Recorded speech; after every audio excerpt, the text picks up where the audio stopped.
Chapter 866. If not for her desire for this Dao fruit, Kong Ning would never have borrowed points from Ningcheng. She had been stuck at the full circle of the eternal realm for many years. As long as she had this little bit of opportunity, she was sure that she could successfully sculpt her Dao. At the very least, he could step into the ranks of half-step Dao sculpting. Kong Ning knew very well why Shan Yaotzen didn't lend her points. Not only because of the points, but also because their cultivation levels were similar. Shan Yaotzen already had a Dao fruit, and was about to advance to the Dao sculpting realm. This time, she came here to look for treasures to stabilize her Dao sculpting realm. The two of them were competitors, so Shan Yaotzen naturally hoped that she would condense her Dao sculpting void later. Since Yongxian was pursuing Shan Yaotzen, he definitely wouldn't risk Shan Yaotzen's dissatisfaction by lending her points. Now that Ningcheng agreed to lend her some points, Kong Ning felt happy. She just wanted to ask Ningcheng for help, but she didn't expect that Ningcheng would really be willing. To her, even if she owed him a favor and had to be thick-skinned, she did not want to miss this opportunity. In just a short time, the price of the falling scar fruit had already reached 410,000 points. Kong Ning hesitated before bidding 415,000 points. However, the price of the falling scar fruit quickly rose to 420,000 points. Shan Yaotzen glanced at Kong Ning with some doubts. She knew that Kong Ning definitely had less than 400,000 points. In a Dao-confirming exchange like this, one simply couldn't bear the consequences of carelessly quoting a price. Ningcheng also shook his head. He felt that Kong Ning's bid did not have any momentum, which would most likely cost her more points. Only by reporting a score that made others feel that you were determined would you be able to reduce some unnecessary competition. Kong Ning also seemed to understand her shortcomings. After the price reached 420,000 points, she didn't hesitate to bid 430,000 points. In fact, although the falling scar fruit was a Dao-confirming Dao fruit, it wasn't the top-grade Dao-confirming Dao fruit. As such, the price of 400,000 points was the highest it could reach. Therefore, after 400,000 points, no one increased the bid by much. This time, Kong Ning added 10,000 points at once, showing her determination. The rising price immediately stopped at 430,000 points. After the organizer announced that Kong Ning's price was valid, Kong Ning turned her nervous gaze towards Ningcheng. In case Ningcheng could not come up with the points, then she would truly be finished. Ningcheng smiled and reached out to Kong Ning. Junior apprentice sister Kong Ning, give me your quest card. Kong Ning handed over the quest card in her hand to Ningcheng without hesitation.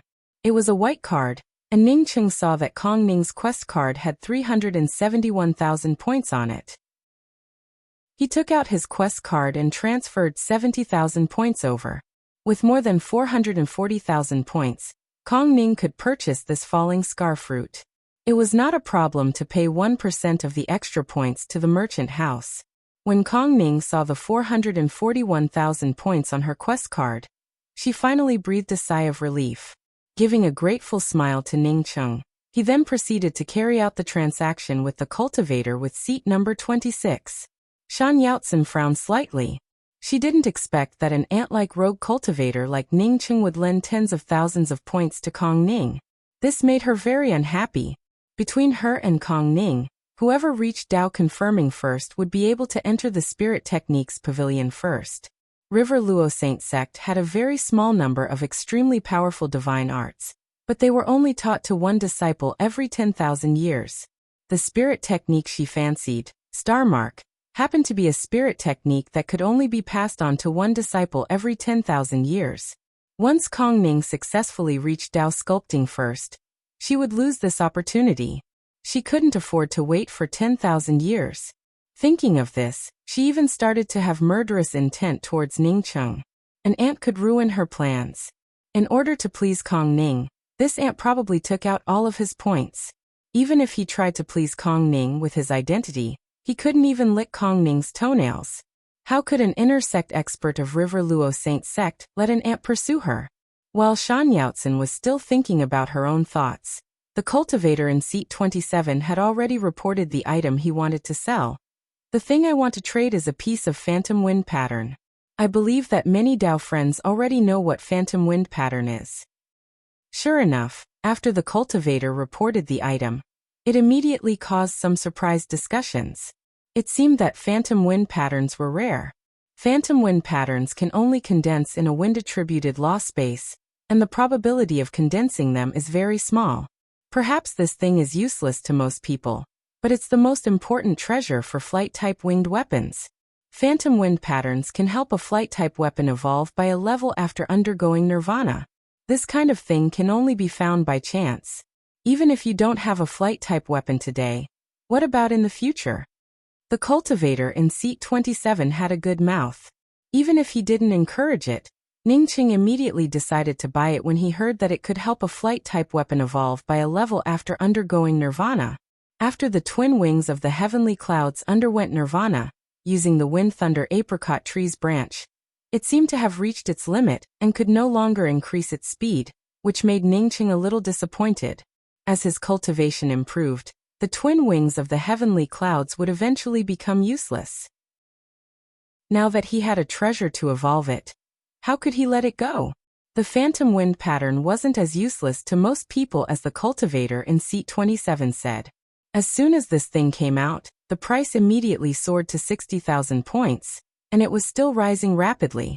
Ningqing also saw Shan Yaotzen bidding, which showed that this woman also had a wing-type weapon. Ningqing didn't rush to bid.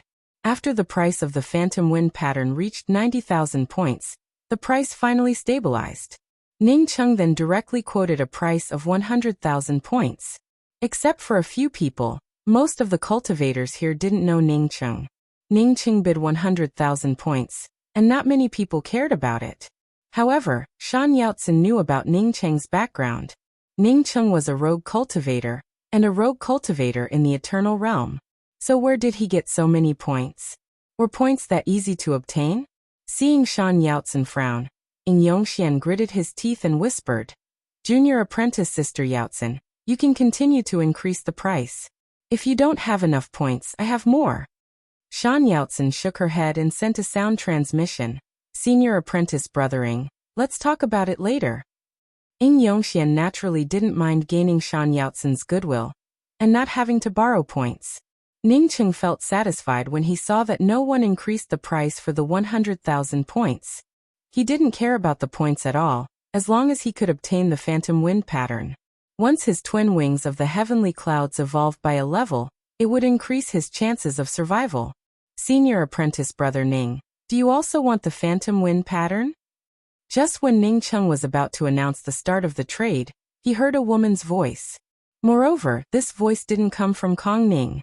Ningqing had just found Shan Yaotzen's voice transmission when he heard another voice transmission. "Senior apprentice brother Ning, I'm Shan Yaotzen, Kong Ning's senior apprentice sister." Shan Yaotzen sent him a voice transmission? What kind of rhythm was this? He had nothing to do with this woman. This woman didn't even want to bring him into the venue. So why would she send him a voice transmission? No matter what this woman thought, Ningqing had no intention of paying attention to this woman. He didn't even bother to reply to the voice transmission. What does it have to do with you whether I want the phantom wind pattern or not? With senior apprentice brother Ning's talent, it would be a waste not to join the 3 sacred sections. My River Luo sacred sect is currently absorbing talents from all over the world. Let's not talk about it now. Senior apprentice brother Ning, your trade has already started. You don't have to answer me now. Let's meet at the Grand Essence Ruins restaurant after the trade fair. Ningqing's trade had indeed started, but no one bid higher than 100,000 points. After Ningqing's trade began, Shan Yaotzen also ended her voice transmission in a hurry. Ningqing shook his head speechlessly. Was the River Luo sacred sect that powerful? He never intended to go to any sacred sect. If he wanted to go, he would have already promised Kong Ning. Why did this woman feel so good about herself? Whether the trade started or not, Ningqing didn't intend to answer Shan Yaotzen's words. Seeing Ningqing lend points to Kong Ning, and then spend 100,000 points to buy something, even Peng Ruimei, who sat next to Ningqing, couldn't help but speak up. "Ningqing, are you an inner sect disciple of a big sect? Why do I feel like you're richer than me?" Ningqing smiled. "I'm just a rogue cultivator." Peng Ruimei pursed her lips. "You're a rogue cultivator. It would be strange if I believed you. As the trade continued, Ningqing didn't make any more moves. He thought that Shan Yaotzen would continue to send him a voice transmission to ask for his phantom wind pattern. But he didn't expect that Shan Yaotzen wouldn't send him another voice transmission. At this time, the trade reached seat number 76. A black-robed old man sat on seat 76 with a mask on his face, making it impossible for people to see his appearance. What I want to trade is a cultivation method. The black-robed old man's voice was low and slightly hoarse, as if someone had cut his throat a few times with a knife. When Ningqing heard that the other party wanted to trade a cultivation method, he immediately lost interest. He had the mysterious yellow formless and had no interest in cultivation methods. Although the cultivation method is somewhat incomplete, it is a top-grade spiritual consciousness spirit technique cultivation method. As soon as the black-robed old man spoke about the spiritual consciousness spirit technique cultivation method, the scene immediately turned lively again. Even Ningqing couldn't help but feel spirited. What he wanted most was to construct his spiritual consciousness into a spirit technique. His starry sky sea of consciousness was very powerful, and his spiritual consciousness also far surpassed others in the same realm. It would be a pity if he didn't make use of it. Unfortunately, even with the mysterious yellow formless, he hadn't made much progress in his spiritual consciousness spirit technique. At most, he could only release his spiritual consciousness to break through some restrictions that shielded spiritual consciousness, and draw out a few spiritual consciousness thorns or spiritual consciousness blades. These things could help him a little against enemies when his cultivation was still low. As his cultivation improved, the strength of his opponents also grew stronger. As such low-level spiritual consciousness attacks no longer had much use. Constructing a spiritual consciousness spirit technique was not something that could be achieved with just a powerful sea of consciousness. It not only required countless years of experience, but it also required a monstrous genius brain. Ningqing believed that his brain was not as stupid as anyone else's and even far surpassed the average person's brain. Unfortunately, what he lacked the most was the countless years of experience. Experience was not something that could be replaced by anything. One could only explore it on their own. This kind of thing could only be accumulated over time. It was something that could only be understood, and could not be expressed in words. Now that he saw a spiritual consciousness cultivation method in this place, even if it was an incomplete spiritual consciousness cultivation method, Ningqing did not want to miss it.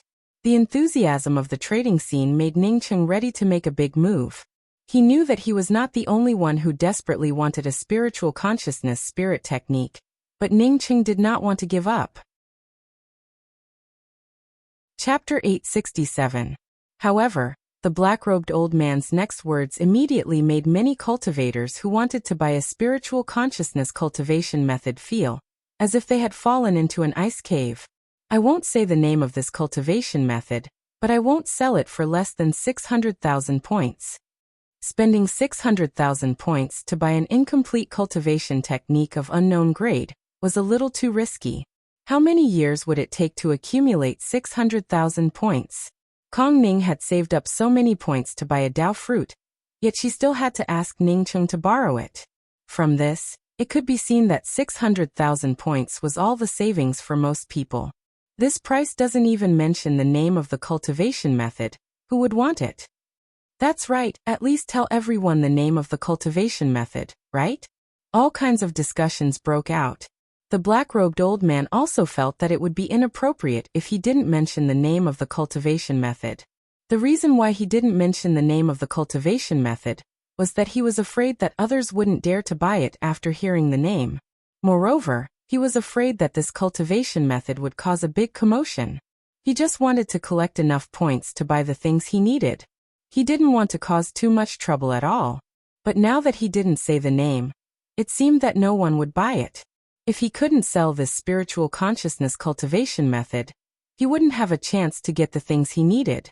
Thinking of this, the black-robed old man spoke up again. In that case, I'll say the name of this cultivation method. This time, he still couldn't say the name of this spiritual consciousness cultivation method. He had only spoken half of his words when someone bid on the bidding screen. 600,000 points appeared on the bidding screen, making it extremely conspicuous. The black-robed old man sighed and stopped what he wanted to say. Someone stopped him from saying the name of the cultivation method. Apparently, this person didn't want the name of this cultivation method to be known by everyone.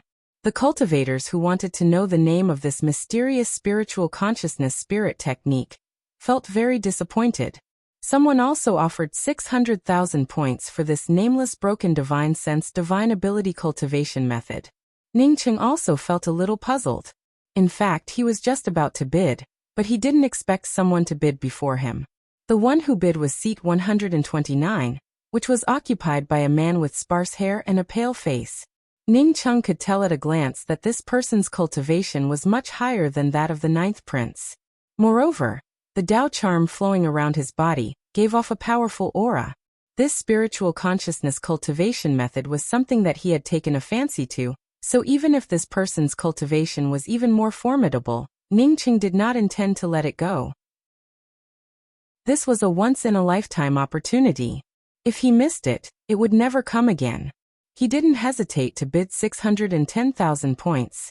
Many people recognized the cultivator with the pale face and sparse hair. He was a genuine Tao sculpting expert.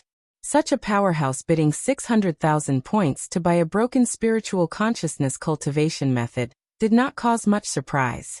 But Ningcheng was different. Ningcheng looked very young, and his cultivation was only at the middle stage eternal realm. For such a cultivator to bid 610,000 was too outrageous. Since when did points become so easy to earn? Even an eternal ant could casually take out over 600,000 points? People who didn't know Ningcheng only felt that Ningcheng's approach was a bit abrupt, but Kong Ning, who knew Ningcheng's roots, felt even more confused. Ningcheng lent her 70,000 points, and then spent another 100,000 points to purchase the Phantom Wind Trace. But now he wanted to bid 610,000 points. Didn't this mean that Ningcheng had no less than 800,000 points? But she also knew that Ningcheng was a newcomer to the Grand Essence Ruins. Moreover, he hadn't been in the Grand Essence Ruins for more than 3 years. How could such a newcomer have so many points?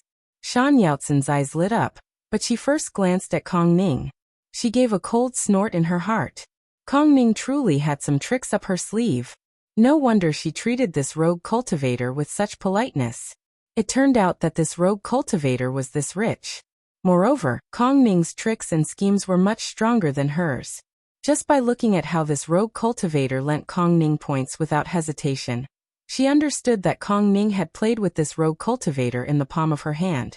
Now that she knew that this rogue cultivator was a sheep, don't blame her, Shan Yaotson, for sticking her foot in. Ing Yongxian frowned even more. No matter how he looked at it, Ningcheng didn't look like a rich cultivator. How could he have so many points? If Ningcheng was really this rich, how could he not even have the qualifications to come in? Yishuang, this ant who wants to talk to us is so rich. In a place not far from Ningcheng, 2 extremely beautiful female cultivators sat. They were none other than the 9 revolving sacred Dao Pons Shi Yishuang and Na Yuanxiang. Na Yuanxiang, who was slightly shorter, glanced at Ningcheng and spoke in a low voice. The tall Shi Yishuang frowned slightly and spoke after a while. This person is probably an inner sect disciple of a big sect. Just because he has a few points, he shamelessly swaggers around. After saying that, she glanced disdainfully at Kong Ning, who wasn't far from Ningcheng, and Shan Yaotson, who was a little further away. As for Peng Ruimei, who sat closest to Ningcheng, she completely ignored her because of her ugly appearance. Ningcheng, how many points do you have? Peng Ruimei didn't know that she was being ignored by others. She couldn't help but ask in a low voice. I don't have many points. More than half of them are gone. Ningcheng spoke the truth. Peng Ruimei snorted. More than half of them were gone, which meant that this fellow had at least 1,000,000 points. How did he get so many points? The green-faced, thin-haired male cultivator apparently didn't expect that someone would bid against him. Moreover, the one who bid against him was an ant with eternal cultivation. His spiritual consciousness swept over Ningcheng with a cold gaze, and his imposing aura warned Ningcheng. Then he once again quoted 640,000 points. In this kind of trade fair, even if the green-faced cultivator didn't like Ningcheng, He could only give a quick warning. If he dared to oppress Ning Cheng again, it wouldn't be a trivial matter. The green-faced male cultivator added 30,000 points at once, bringing the total to 640,000 points. After this price came out, the people in the trading venue didn't pay attention to the green-faced male cultivator. Instead, their gazes fell on Ning Cheng. Everyone wanted to know if this rich man, who had suddenly appeared, would continue to increase the price. If he continued to increase the price, how much would he increase it? Even if he wanted to show off, Ning Cheng would still increase the price. The spiritual consciousness cultivation method was closely related to his future strength. How could he shrink back? Ning Cheng also understood his weakness. He only had 5 million points.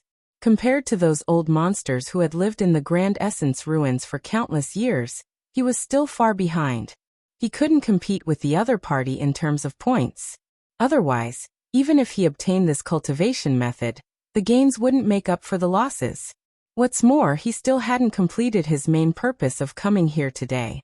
His main purpose was to transform celestial essence into spirit essence. Ning Cheng could also use spirit crystals to transform it, but he also wanted to see if there was anything better. In addition, he also wanted to buy a suitable long spear weapon. Only by taking out something that could tempt this black-robed cultivator. Thinking of this, Ning Cheng once again quoted a new price, 650,000 points, plus 5 egg-sized time stones. Ning Cheng chose time stones over space crystals because he had a wrong understanding of the value of space crystals.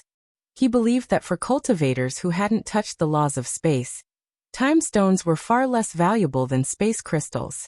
However, for cultivators who had come into contact with the laws of space, spatial crystals were dispensable. Moreover, there were only a few cultivators who could touch the laws of time. Therefore, the value of time stones, which could help people touch the laws of time, would definitely be higher. The black-robed old man was a cultivator who had touched the laws of space. Therefore, for this black-robed old man, time stones should be more valuable. In fact, it was just an illusion of Ning Cheng's. In any case, the value of space crystals was the same as that of time crystals. Maybe time crystals were far more valuable than space crystals, but time stones, which were far less valuable than time crystals, couldn't compare to space crystals. There were too many people who could use space to fight against enemies, but how many of them could truly comprehend the laws of space? Using spatial collapse, compression, and stretching to fight against enemies didn't mean that one could control the laws of space. However, space crystals contained a relatively clear understanding of the laws of space. How could the value of such things be lower than time stones, which only contained a few fragments of the laws of time? Even if one touched the laws of space, the value of space crystals would still be unparalleled. Whether it was a deeper understanding of the laws of space, cultivating a space-related spirit technique, arranging array formations, or crafting space-type weapons, the value of such things couldn't be compared to time stones. Although Ning Cheng had wrongly overestimated the value of time stones, the 5 time stones he took out were equally valuable. As soon as Ning Cheng's price came out, discussions broke out. Time stones, these things contain fragments of the laws of time. I heard that the Perpetual Moon Holy Emperor had the strongest control over the laws of time. Did this person find the remains of the Perpetual Moon Holy Emperor? Unfortunately, these are not laws of time crystals. Although they contain vague fragments of the laws of time, their value is still limited. All kinds of discussions broke out, and Ning Cheng even heard someone mention the name of the Perpetual Moon Holy Emperor. He felt secretly surprised. Perpetual Moon Holy Emperor truly far surpassed a fake heavenly emperor, like Chuan Xinlo. Not waiting for the blue-faced cultivator from number 129 to increase the price, the black-robed old man couldn't wait to speak up. I agree to this price. I choose to trade with Dao friend number 664. Time stones were things that could only be found by chance. Sometimes one couldn't even buy such things with points. After Ning Cheng's bid suppressed the blue-faced cultivator from number 129, his face turned even more blue. His spiritual consciousness coldly lingered on Ning Cheng's body for a while before finally moving away. Ning Cheng guessed that this fellow wouldn't let him go, but how could he care about it at this time? Strength was king. Only by improving one's strength would one not have to look at others' faces. Otherwise, even if he gave the spiritual consciousness cultivation method to this blue-face cultivator, no one would thank him. Time stones belong to the category of bartering, and the merchant house wouldn't take even 1% of the price. Therefore, after Ning Cheng handed over the 5 time stones and 656,500 points, he managed to obtain the spiritual consciousness cultivation method. The spiritual consciousness cultivation method, just as the black-robed old man said, was not only broken, but also badly damaged. From the outside, it only looked like a few thin pages. Ning Cheng didn't use his spiritual consciousness to check it. Instead, he directly placed a restriction on it and threw it into his ring.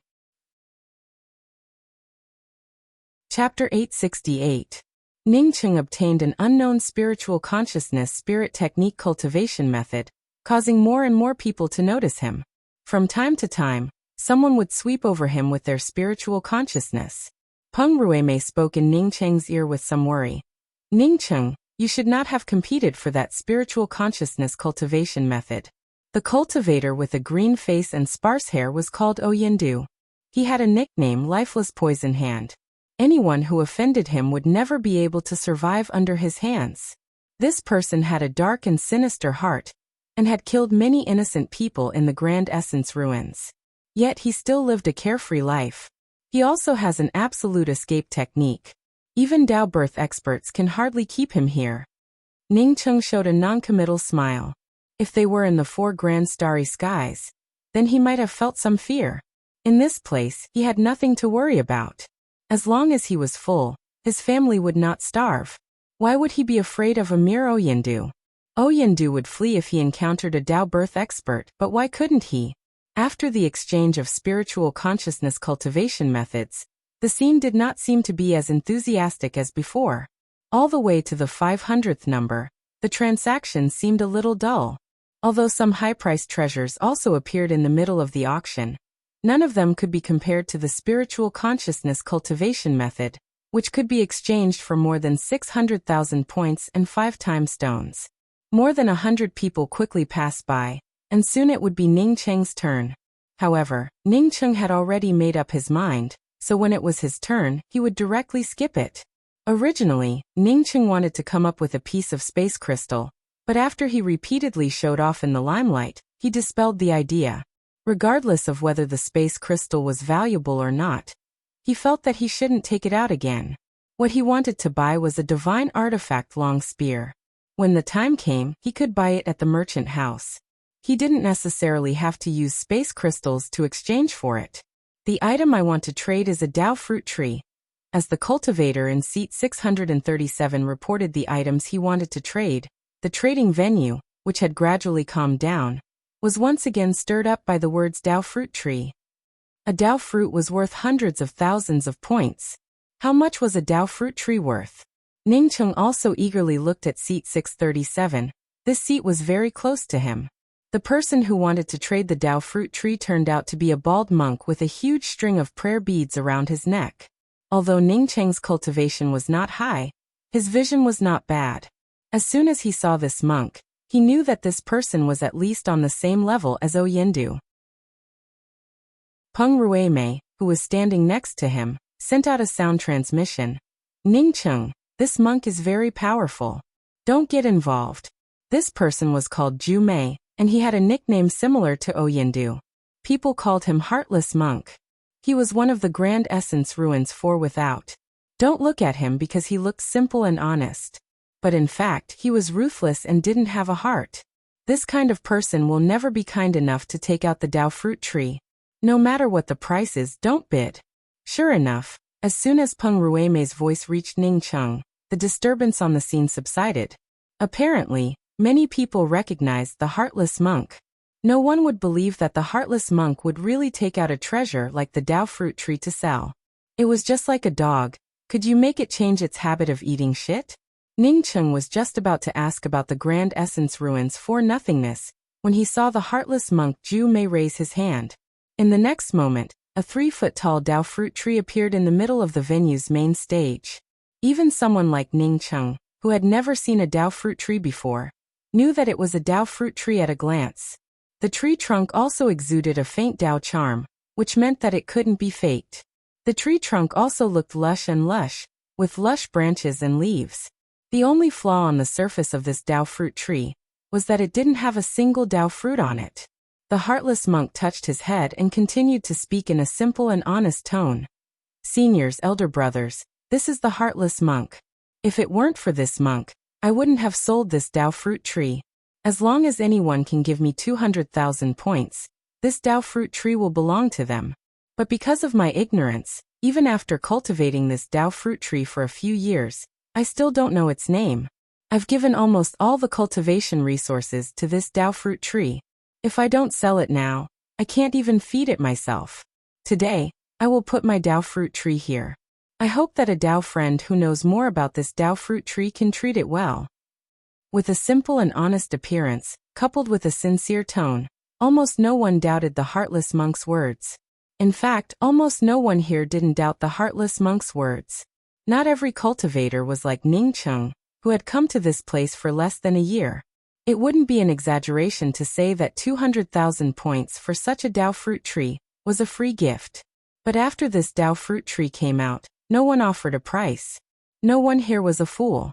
Because this Dao fruit tree had already absorbed all of its vitality. What remained here was just an empty shell. Don't look at the lush surface of this Dao fruit tree. It was only temporarily powered by spirit crystals. Moreover, this situation could only last for 3 days at most. After 3 days, this Dao fruit tree would wither completely. Moreover, as the heartless monk said, no one knew about this Dao fruit tree, or what kind of Dao fruit tree it was. Although the surface of the Dao fruit tree still had a faint Dao charm, this Dao charm was no longer the Dao charm of the Dao fruit tree's core.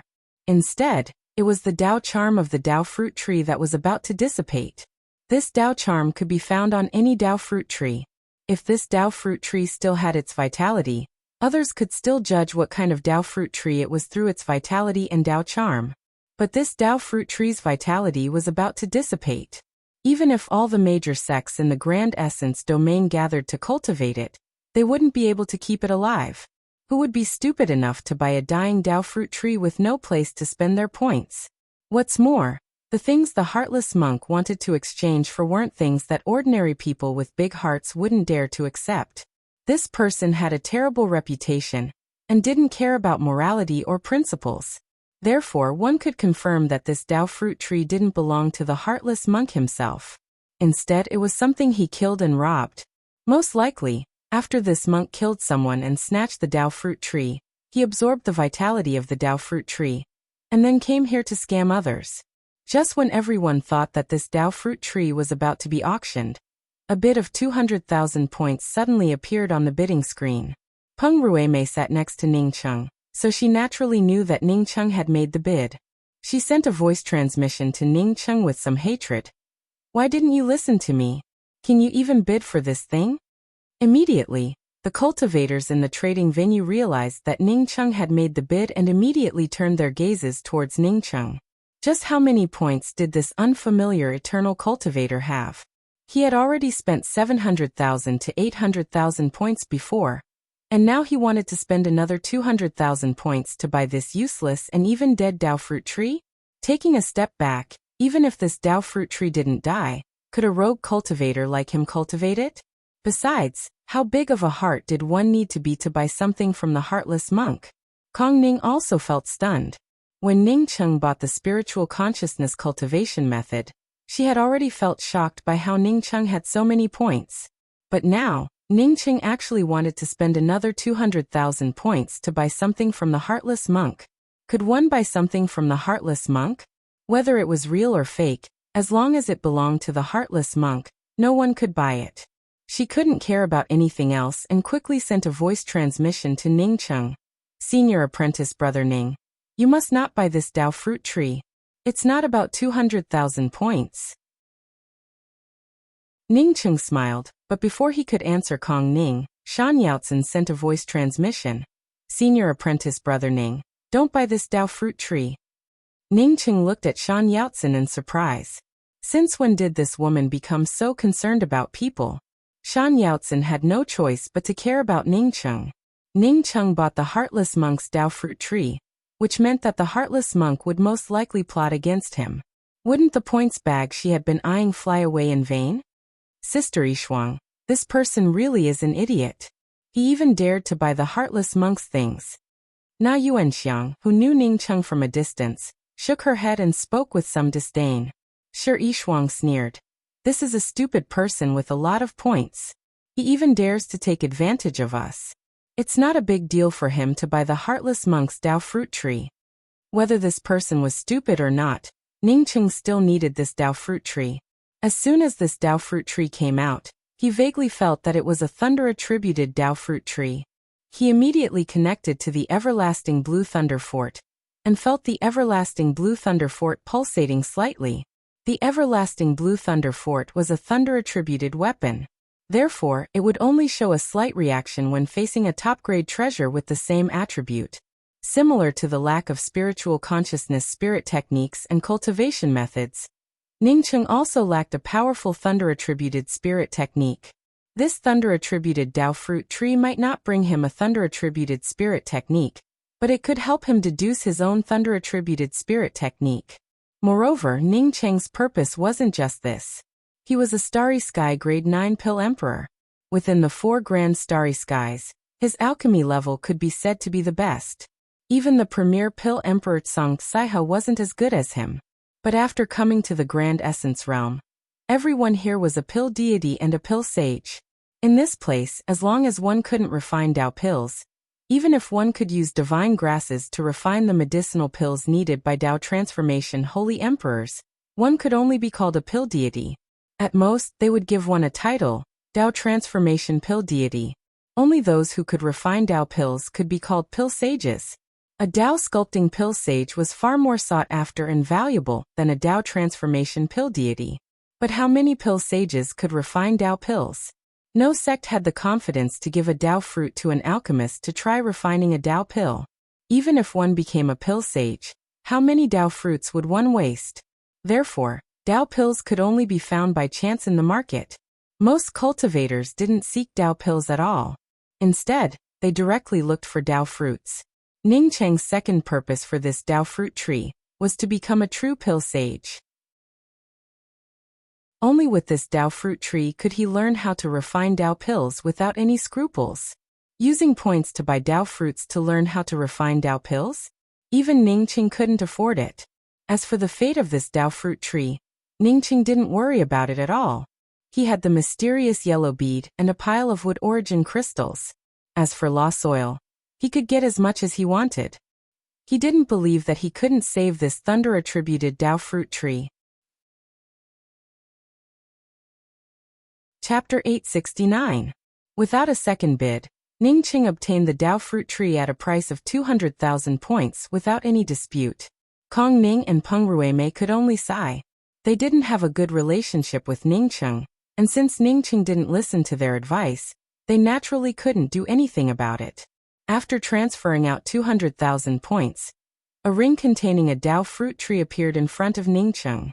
Ningcheng's spiritual consciousness swept out and saw the Dao fruit tree inside. He immediately took out a jade box, put the ring into the jade box, and threw it into his true spirit world. Ningcheng believed that Kong Ning and Peng Ruimei would not lie to him. Therefore, even if he bought the Heartless Monk's things, he had to be careful. His jade box was protected by restrictions. Therefore, after he threw the ring into the jade box, even if the Heartless Monk did something to the Dao fruit tree, he could go back and slowly deal with it. Whether they were cheated or looking for trouble, apart from a few cultivators who coveted Ningcheng's points, most of the cultivators no longer paid any attention to Ningcheng. The trade fair continued, but when it was Ningcheng's turn, Ningcheng directly skipped it. Until the end of the transaction, Ningcheng did not make any moves. Most people got what they wanted and left one after another. Seeing Kong Ning's appearance, Ningcheng knew what she was thinking and simply stopped her from speaking. Junior apprentice Sister Kong Ning, you can go back first. You can always return the points you owe me in the future. Kong Ning had reached the consummate level of the eternal realm. Now that she had obtained the Dao fruit, the first thing she wanted to do was to return to seclusion. The reason why he did not leave immediately was because he was worried that he would owe Ning Cheng points. Many thanks, senior apprentice brother Ning. Kong Ning quickly thanked him. She indeed had the same thoughts as Ning Cheng. Both of them wanted to go back to seclusion and advance to the Dao sculpting realm as soon as possible. As for the points she owed Ning Cheng, she planned to return them to Ning Cheng after she reached Dao sculpting. Before leaving, Kong Ning did not forget to send a sound transmission to Ning Cheng, reminding him to be careful of the heartless monk. Peng Ruimei and Ning Cheng greeted each other, before also hurriedly leaving. Ning Cheng did not immediately leave. He had finally arrived at the Quest Merchant House's silver house. As such, he naturally wanted to go in and see if there was a spear that he needed. This was the first time that Ning Cheng had come to the Quest Merchant House. As such, he had not even entered the black building on the ground floor. After arriving at the silver building, Ning Cheng could not help but marvel at the things here. Talismans, divine herbs, materials, magic treasures, cultivation techniques. The cheapest spear-shaped magic treasures here only cost a few thousand points, while the most expensive ones cost hundreds of thousands of points. Not to mention a spear worth a few thousand points. Even if it was worth tens of thousands, or even hundreds of thousands of points, Ning Cheng would not be satisfied with it. After hesitating for a while, Ning Cheng left only 100,000 points in his hands, and used the rest to purchase artifact crafting materials and divine grasses for alchemy. Instead of spending a high price to buy a divine spear that he was not very satisfied with, it was better to buy some materials to go back and refine it himself. Ning Cheng could now craft top-grade Dao artifact long spears. Plus, his celestial river flame had already advanced to the spirit grade. It would not be impossible for him to raise his artifact crafting level to the next level. Fei Er didn't have to wait for long before Ranhausen hurried over. A moment later, Yuan Qianping also arrived. Big brother, junior apprentice sister Qianping didn't guess wrong. That fellow really came to the Grand Essence Ruins public square. Ranhausen hadn't even taken a seat when he spoke up eagerly. When Fei Er heard this, his eyes flashed with killing intent. He then calmly waved his hand and said, "How son, remember, no matter what happens, you must remain calm. What's more, it's just an ant that could die at any time." Ranhausen nodded and sat down. He didn't think much of it in his heart. No matter what happened, he had to remain calm. Who was the one who smashed the spiritual tea table yesterday? But he wouldn't say it out loud. "Qianping, you say it. You didn't do anything. Did something happen?" Fei Er sat down and said to Yuan Qianping. Yuan Qianping nodded and also sat down. Compared to Ranhausen, she truly remained calm. At least, her emotions didn't fluctuate much. This person's name is Ning Cheng. He obtained a lot of law soil in the Broken Land. Moreover, the grade of the law soil is quite high. This law soil brought him 1.5 million points. What? Even Fei Er, who tried to calm Ranhausen down, couldn't help but exclaim. He directly interrupted Yuan Qianping's words. 1.5 million points worth of law soil? Yuan Qianping spoke up cautiously. Yes, 1.5 million points worth of law soil. This matter has already been confirmed. Where did he go? Did he leave the Grand Essence Ruins public square? Fei Er had long forgotten what it meant to be calm. He had the same thoughts as most people. Since Ning Cheng could hand over 1.5 million points worth of law soil, then he definitely had more than just this amount of law soil. Yuan Qianping took a deep breath and continued. No, he didn't leave the Grand Essence Ruins public square. Instead, he went to the Grand Essence Ruins Quest House to participate in the Dao Confirming Exchange. The Dao Confirming Exchange is over, but Ning Cheng didn't leave the Quest House. I guess he's still buying things inside. I've already asked someone to keep an eye on the outside of the Quest House. Fei Er stood up eagerly and spoke up without hesitation. Let's go to the Quest House now. At this moment, he had already forgotten what he had said before about the need to remain calm. Yuan Qianping shook her head and said, Big brother, this Ning Cheng is a bit strange. He went in with Flaming Feather Spirit Mountain Sect Master Peng Qiyuan's daughter, Peng Ruimei. He also knows River Luo Sacred Sect's disciple, Kong Ning. He even lent Kong Ning some points during the exchange. Hearing that Ning Cheng was with Flaming Feather Spirit Mountain's Sect Master, and was also familiar with River Luo sacred sect's disciple, Fei Er finally calmed down. He slowly sat down again, frowned, and didn't speak.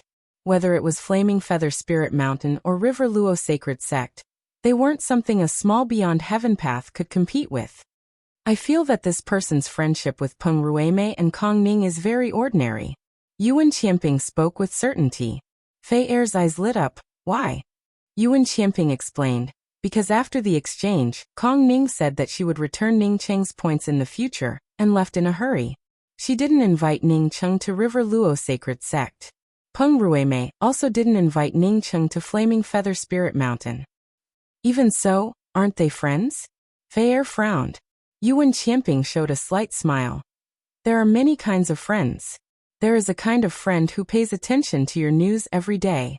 There is also a kind of friend. Even if you disappear for no reason, they would only occasionally think of you after a long time. They would never investigate why you disappeared. Fei Er clapped his hands and laughed.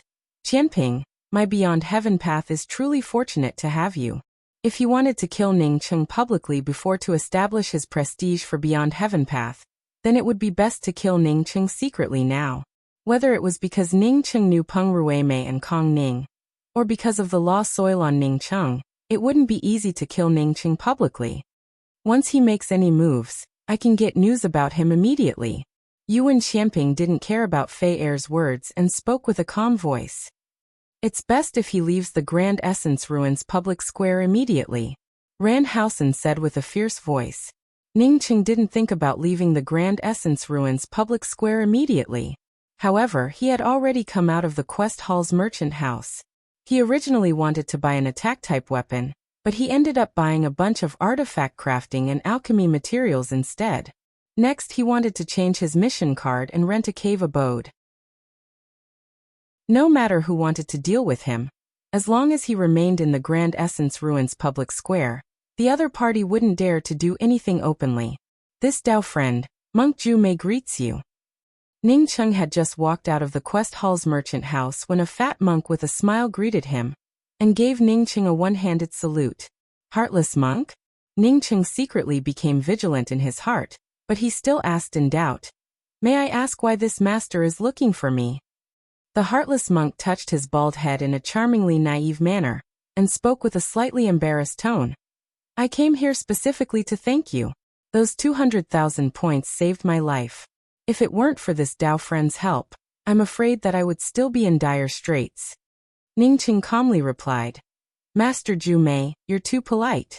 Your Dao fruit tree only costs 200,000 points, which isn't too expensive. No, I naturally know about my tree. Because I didn't take good care of it, the vitality of that Dao fruit tree is about to collapse.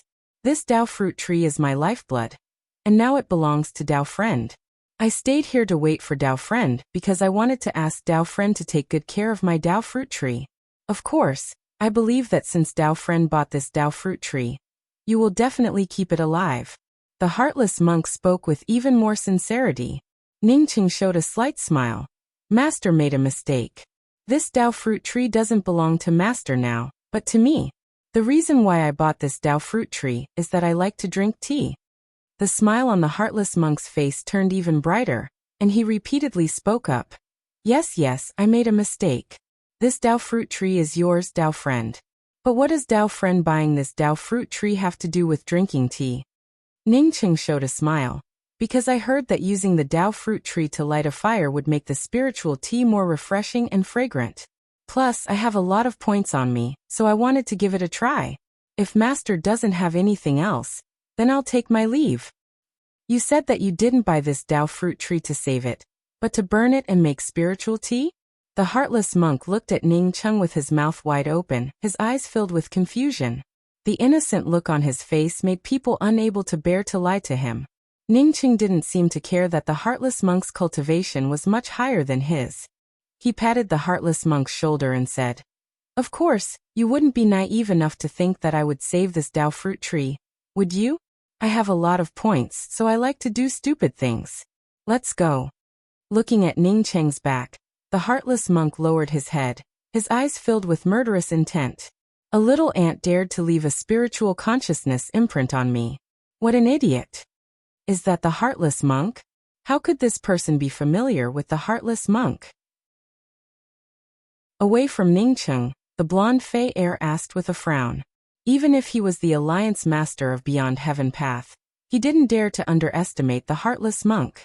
Yuan Qianping, who stood next to him, gave a slight bow and said, "The heartless monk sold a Dao fruit tree at the trade meet, and he ended up buying it. He even dared to buy the heartless monk's things?" Fei heir's eyes showed surprise. Yuan Qianping smiled. Not only did he dare to buy the heartless monk's things, but he also snatched a cultivation method from Lifeless Poison Hand at the trade meet. No wonder he dared to kill people from my Beyond Heaven path. It turns out that he's an idiot. Fei heir muttered to himself and then sneered. Since he's an idiot, let's go. Chapter 870. Wait. Yuan Qianping stopped Fei heir. If this person wasn't so arrogant, we could have gone up now. But this person's performance shows that we're not the only ones watching him. There are many people on this public square, and many people have their eyes on him. Fei heir didn't put Ningcheng in his eyes, which was why he wanted to go up now. Yuan Qianping's words reminded him that Ningcheng was someone who would disappear soon. Since they weren't the only ones watching Ningcheng, they couldn't look for him openly before Ningcheng disappeared. Someone will keep an eye on him. We don't have to come out in person. Ranhausen said from the side. Ningcheng naturally would not be stupid enough to place a spiritual consciousness imprint on the heartless monk. If he did so, coupled with his performance at the trade fair, it would definitely give the heartless monk a feeling that he did not know the immensity of heaven and earth. It was better to let the opponent despise you than to let the opponent take you seriously. Ningcheng had learned this trick from Duan Gantai. Duan Gantai knew how to act like an idiot the most. On the surface, Ningcheng looked down on the heartless monk. But in fact, he had always been vigilant. Not only the heartless monk, but he also found several other people who were secretly stalking him. This didn't include people he hadn't found yet, such as Lifeless Poison Hand. Ningcheng didn't care about these people. He went straight to the quest hall, and replaced the black card in his hand with a silver card. Since he had spent more than 1.3 million points in the quest hall, he easily exchanged them for a silver card. A silver card required one to spend 1 million points in the quest hall's merchant house. Ningcheng's points from the exchange meeting were also counted as points for the quest hall's merchant house. Adding it all up, he easily exchanged for a silver card. Walking out of the quest hall, Ningcheng ignored the cultivators secretly following him. He had nothing to fear. Besides, he had no intention of leaving the Grand Essence Ruins public square right now. No matter how ruthless the heartless monk and Lifeless Poison Hand were, they wouldn't dare to openly start a fight in the Grand Essence Ruins public square. Do you know how long I've been waiting for you? A cold voice fell in Ningcheng's ears, and Ningcheng immediately saw Shan Yaotzen with an unhappy expression. You were waiting for me? Ningcheng frowned and looked at Shan Yaotzen, who had stopped him. Shan Yaotzen's hands trembled in anger. She had an appointment with Ningcheng at the Grand Essence Ruins restaurant.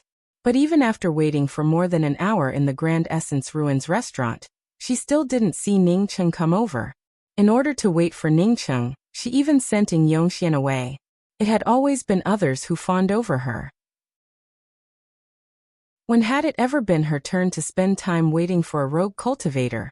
And this rogue cultivator was still holding back? Seeing Ningcheng's blank look, Shan Yaotzen suppressed the anger in her heart and tried to slow down her tone. Senior apprentice brother Ning, did you forget that I sent you a sound transmission saying that we would meet at the Grand Essence Ruins restaurant after the exchange meet? She still had something to ask of Ningcheng, and did not want to offend Ningcheng at this time. Ningcheng suddenly spoke up. Yes, there is indeed such a thing. But I didn't agree to it. Could it be that someone impersonated me and promised junior sister Dan? Shan Yaotzen took a deep breath. She believed that Ningcheng would never forget this matter. Ningcheng didn't even bother to go to the Grand Essence Ruins restaurant. The only explanation was that he didn't take her, Shan Yaotzen, seriously. Shan Yaotzen's guess was right this time. Ningcheng indeed didn't take her, Shan Yaotzen, seriously. Go to the Grand Essence Ruins restaurant. Do you think you can go there just because you said so? Senior apprentice brother Ning, you should know about the Grand Essence Great Meet, right? Shan Yaotzen held back her inner turmoil and tried to calm her extremely unhappy mood. Ningqing shook his head. I don't know about it. What's wrong? Is there a problem? Shan Yaotzen, on seeing that Ningqing didn't even know about the Grand Essence Great Meat, suppressed her temper and explained. Do you know what the most important thing for an eternal cultivator to achieve Dao sculpting is? Finding a Dao fruit. No. That's finding a good cultivation method. Otherwise it's... Yes, it's about finding a good opportunity. Shan Yaotzen's expression had already turned ugly. She didn't wait for Ningqing to guess again, and took the initiative to speak up. Neither. If you come from a big sect's inner sect, you would understand that what really affects an eternal cultivator's Dao sculpting is the conversion of essence qi. A Dao sculpting cultivator's strength has a lot to do with the conversion of essence qi. Moreover, the location of the essence qi conversion, the timing, the source of the spirit qi, etc., all of which directly affect the height you can reach in the future. Of course, if you only want to reach Dao sculpting and don't care about the height you can reach after reaching Dao sculpting, then you can just ignore what I said. Ningqing's heart suddenly moved. He had indeed spoken nonsense before because he had no intention of talking to this woman at all. But Shan Yaotzen's words made him understand that big sects truly had some tricks up their sleeves. If he didn't put Shan Yaotzen in his eyes before, then now he understood that Shan Yaotzen's words had an effect on him. According to his original plan, he would have found a place to start converting his celestial essence into spirit essence immediately. But listening to Shan Yaotzen's words, he understood that there were still many things to pay attention to during the spirit essence conversion. The best place to convert spirit essence in the grand essence realm is the extraterritorial spirit spring. However, there are only a few people who can enter the extraterritorial spirit spring to convert spirit essence. The people who enter each time are the best in the Grand Essence Great Meat. If you can join a sect and participate in the Grand Essence Great Meat, you will have the opportunity to enter the extraterritorial spirit spring to remold your spirit essence. Shan Yaotzen put in a lot of effort today. After talking about the extraterritorial spirit spring, she then said to Ningqing, in fact, you have a lot of potential. My River Luo sacred sect lacks talented cultivators like you the most. If you want to join my River Luo sacred sect, I will do my best to help you, and then let you participate in the Grand Essence Great Meat. As long as Ningqing wanted to join the River Luo sacred sect, then her goal would be achieved. As for whether Ningqing would really join the River Luo sacred sect? Then stop dreaming. The River Luo sacred sect wasn't a place where just anyone could enter. As for the extraterritorial divine spring, that was even more impossible. Even she, Shan Yaotzen, wasn't qualified to enter the extraterritorial spirit spring. So what about you, a rogue cultivator? Just like how Shan Yaotzen didn't sincerely invite Ningqing to River Luo sacred sect, Shan Yaotzen's words also fell on deaf ears to Ningqing. He only heard 4 words. Extraterritorial divine spring. Junior Marshal Sister Dan, thank you for your reminder. I've obtained a cultivation method, and want to go into seclusion for a few months. After a few months, I want to participate in the Grand Essence Great Meat. What do you think, Junior Marshal Sister Shan? Ningqing understood Shan Yaotzen's thoughts, but he had no intention of looking for Shan Yaotzen. Originally, he planned to go into seclusion to convert his spirit essence. But now that he knew that spirit essence conversion couldn't be done casually, he decided to look for some knowledge in this area and study it carefully.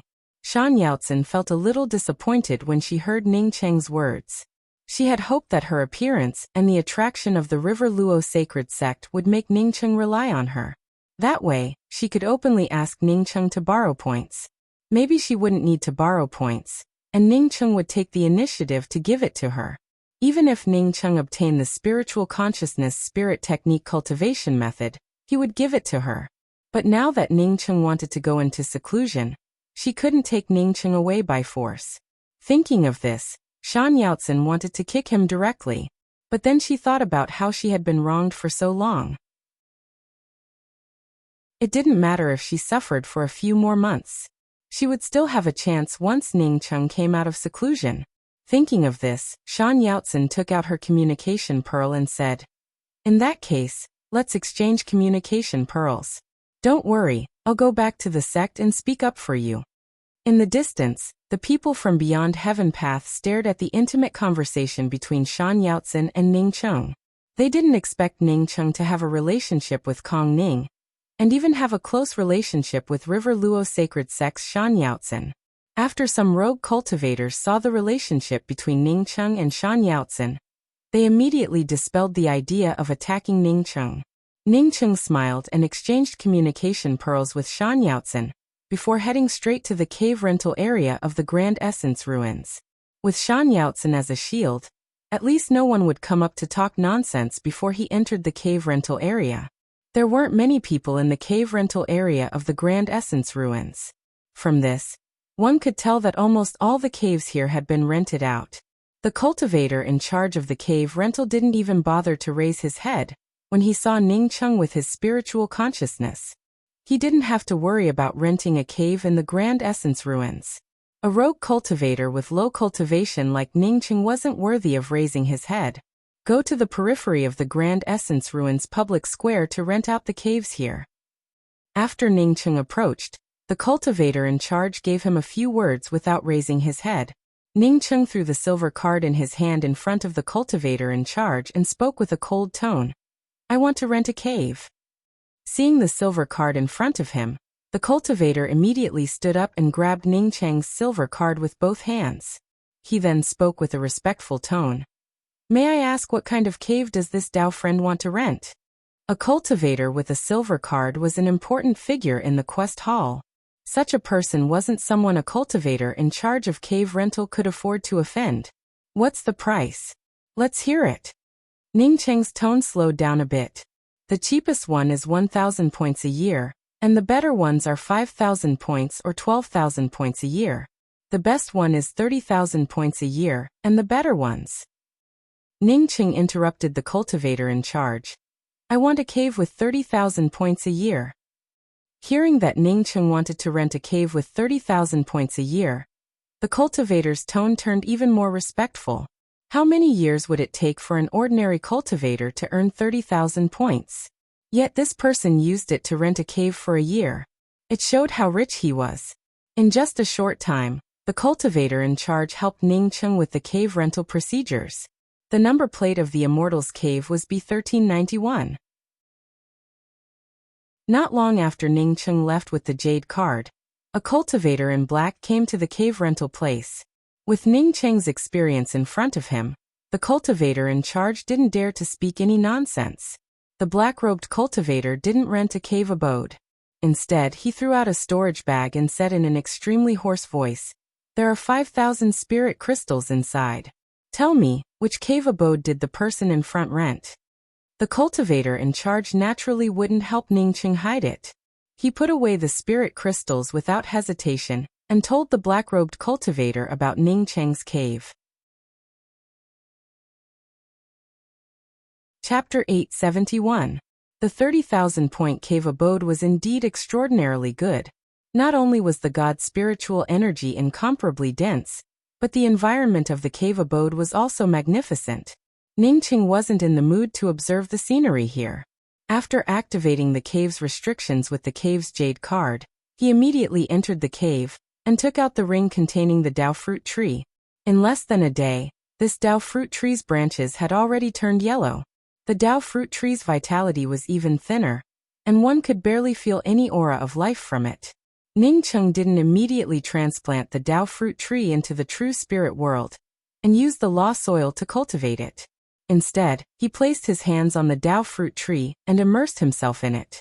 Although Ning Cheng's cultivation was still at the middle stage eternal realm, his spiritual consciousness was so strong that it didn't lose out to ordinary Dao sculpting cultivators. As for the strength of his sea of consciousness, it was not something a Dao sculpting cultivator could compare to. How many people had a starry sky sea of consciousness? Even the most top-grade cultivation method would not be able to open up a starry sky sea of consciousness. Circulating his spiritual consciousness continuously, Ning Cheng carefully searched every corner of the Dao fruit tree. Even if Ning Cheng's sea of consciousness grew stronger, after a while, his face turned pale and covered in sweat. After an hour, Ning Cheng finally gave out a sigh. and his spiritual consciousness finally locked onto the bottom of this Dao fruit tree's tree core. Not only was there an extremely concealed spiritual consciousness mark here, but this spiritual consciousness mark was also covered by an extremely small concealment restriction. With this kind of concealment effect, even Dao sculpting cultivators who were not proficient in the array Dao might not necessarily be able to find it. Although Ning Cheng's cultivation was weak, he had his own advantages. Not only was his spiritual consciousness powerful, but he was also an array Dao master. In the Grand Essence realm, Ning Cheng's array formations had already reached the level of a low-level spirit array master. With Ning Cheng's current strength, it was only a matter of time before he found the spiritual consciousness imprint left behind by the heartless monk. Ning Cheng could easily burn away this spiritual consciousness imprint with his celestial river flame. However, Ning Cheng did not do so. Instead, he peeled off the spiritual consciousness imprint left behind by the heartless monk from the Dao fruit tree. Then he took out an ordinary tree and poured it into it. After finishing these, Ning Cheng did not stop. He began to refine the array flags. After another 2 hours, after arranging everything properly, Ning Cheng put on the appearance-changing mask and quietly left the immortal cave where he was located. He went straight to the quest hall and applied for a new black quest card. The cultivator in charge of renting the cave felt quite satisfied today. Although Ning Cheng scared him once, he still received 5,000 spirit crystals as compensation. 5,000 divinity crystals was not a small amount to him. Are there any cave residences for rent? A hoarse voice alerted the cultivator in charge of renting the cave. When he raised his head, he found that a man in embroidered robes had appeared in front of him. Without waiting for the cultivator in charge to say that there was no cave to rent, the man in embroidered robes took a few deep breaths, took out a storage bag and threw it to the cultivator in charge of renting the cave. Then with a slightly hoarse voice he said, "Quickly help me find a cave. These are yours. I need to rest." At a glance, an expert could tell that there was something wrong with the cultivation method of this man in embroidered robes. The cultivator in charge wanted to say that there was no immortal cave, but after seeing the storage bag, he immediately swept it with his spiritual consciousness. When he saw the 10,000 spirit crystals in the storage bag, he did not hesitate to roll up the storage bag and said, "There's also a cave abode. May I ask what kind of cave abode Dao friend needs?" The man in embroidered robes gave an in sound and said, "The cave I rented last time was worth 12,000 points per year. This time I'll rent it again." After saying that, the man in embroidered robes handed out a black point card. When the cultivator in charge saw the man take out 10,000 spirit crystals as a tip, and wanted to rent a cave abode worth 12,000 points, he immediately thought that this man had an extraordinary background.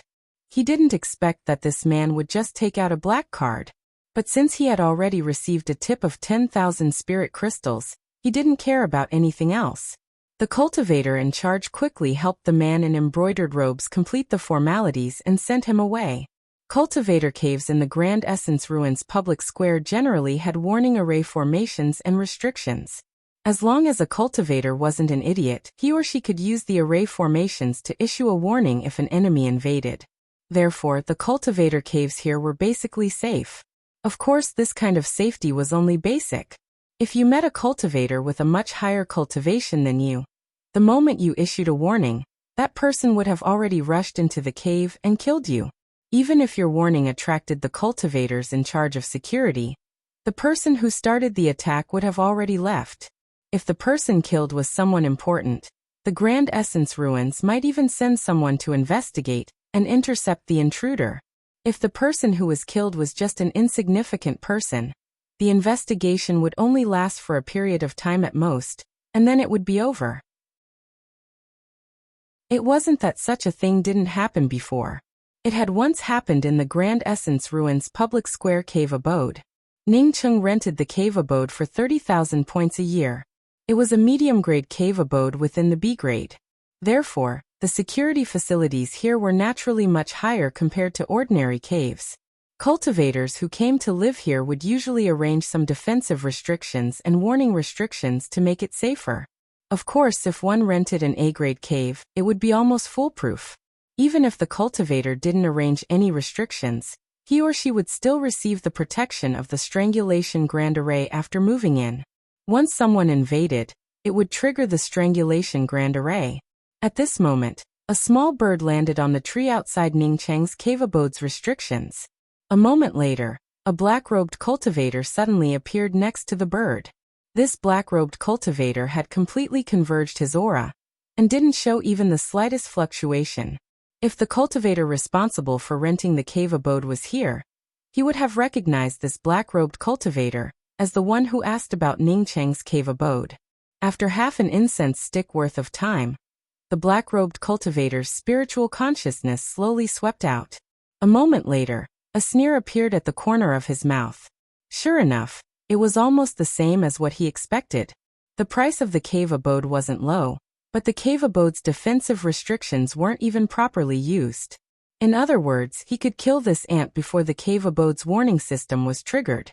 Then he could walk away with this ant's ring. After confirming that there was no mistake, the black-robed cultivator carefully walked into the restrictions and raised his hand to throw out some array flags. A moment later, his figure disappeared from the cave abode's restrictions. It was as if he had integrated into the space around him. He couldn't even produce a single fluctuation, let alone trigger the restrictions. After the black-robed cultivator entered the cave abode's restrictions, he immediately felt an extreme sense of danger. Did he discover him? Just when he wanted to force his way in, a deep voice arrived. "Oh Yendu, this monk expected you to come. You really came, hee. It's you? Heartless monk." The black-robed male cultivator immediately recognized the owner of this deep voice. Sure enough, after he finished speaking, a fat monk suddenly appeared in front of him. It was the heartless monk, Ju Mei. This monk had silently sneaked into Ningcheng's cave abode without even changing his appearance. "What do you want?" The black-robed Oyendu spoke with a hoarse voice, but he immediately realized that his words were nonsense. Sure enough, the heartless monk showed a simple and honest smile. "Dao friend lifeless, what can I do? This kid's vigilance is so poor that we can make a fortune from it. How about this?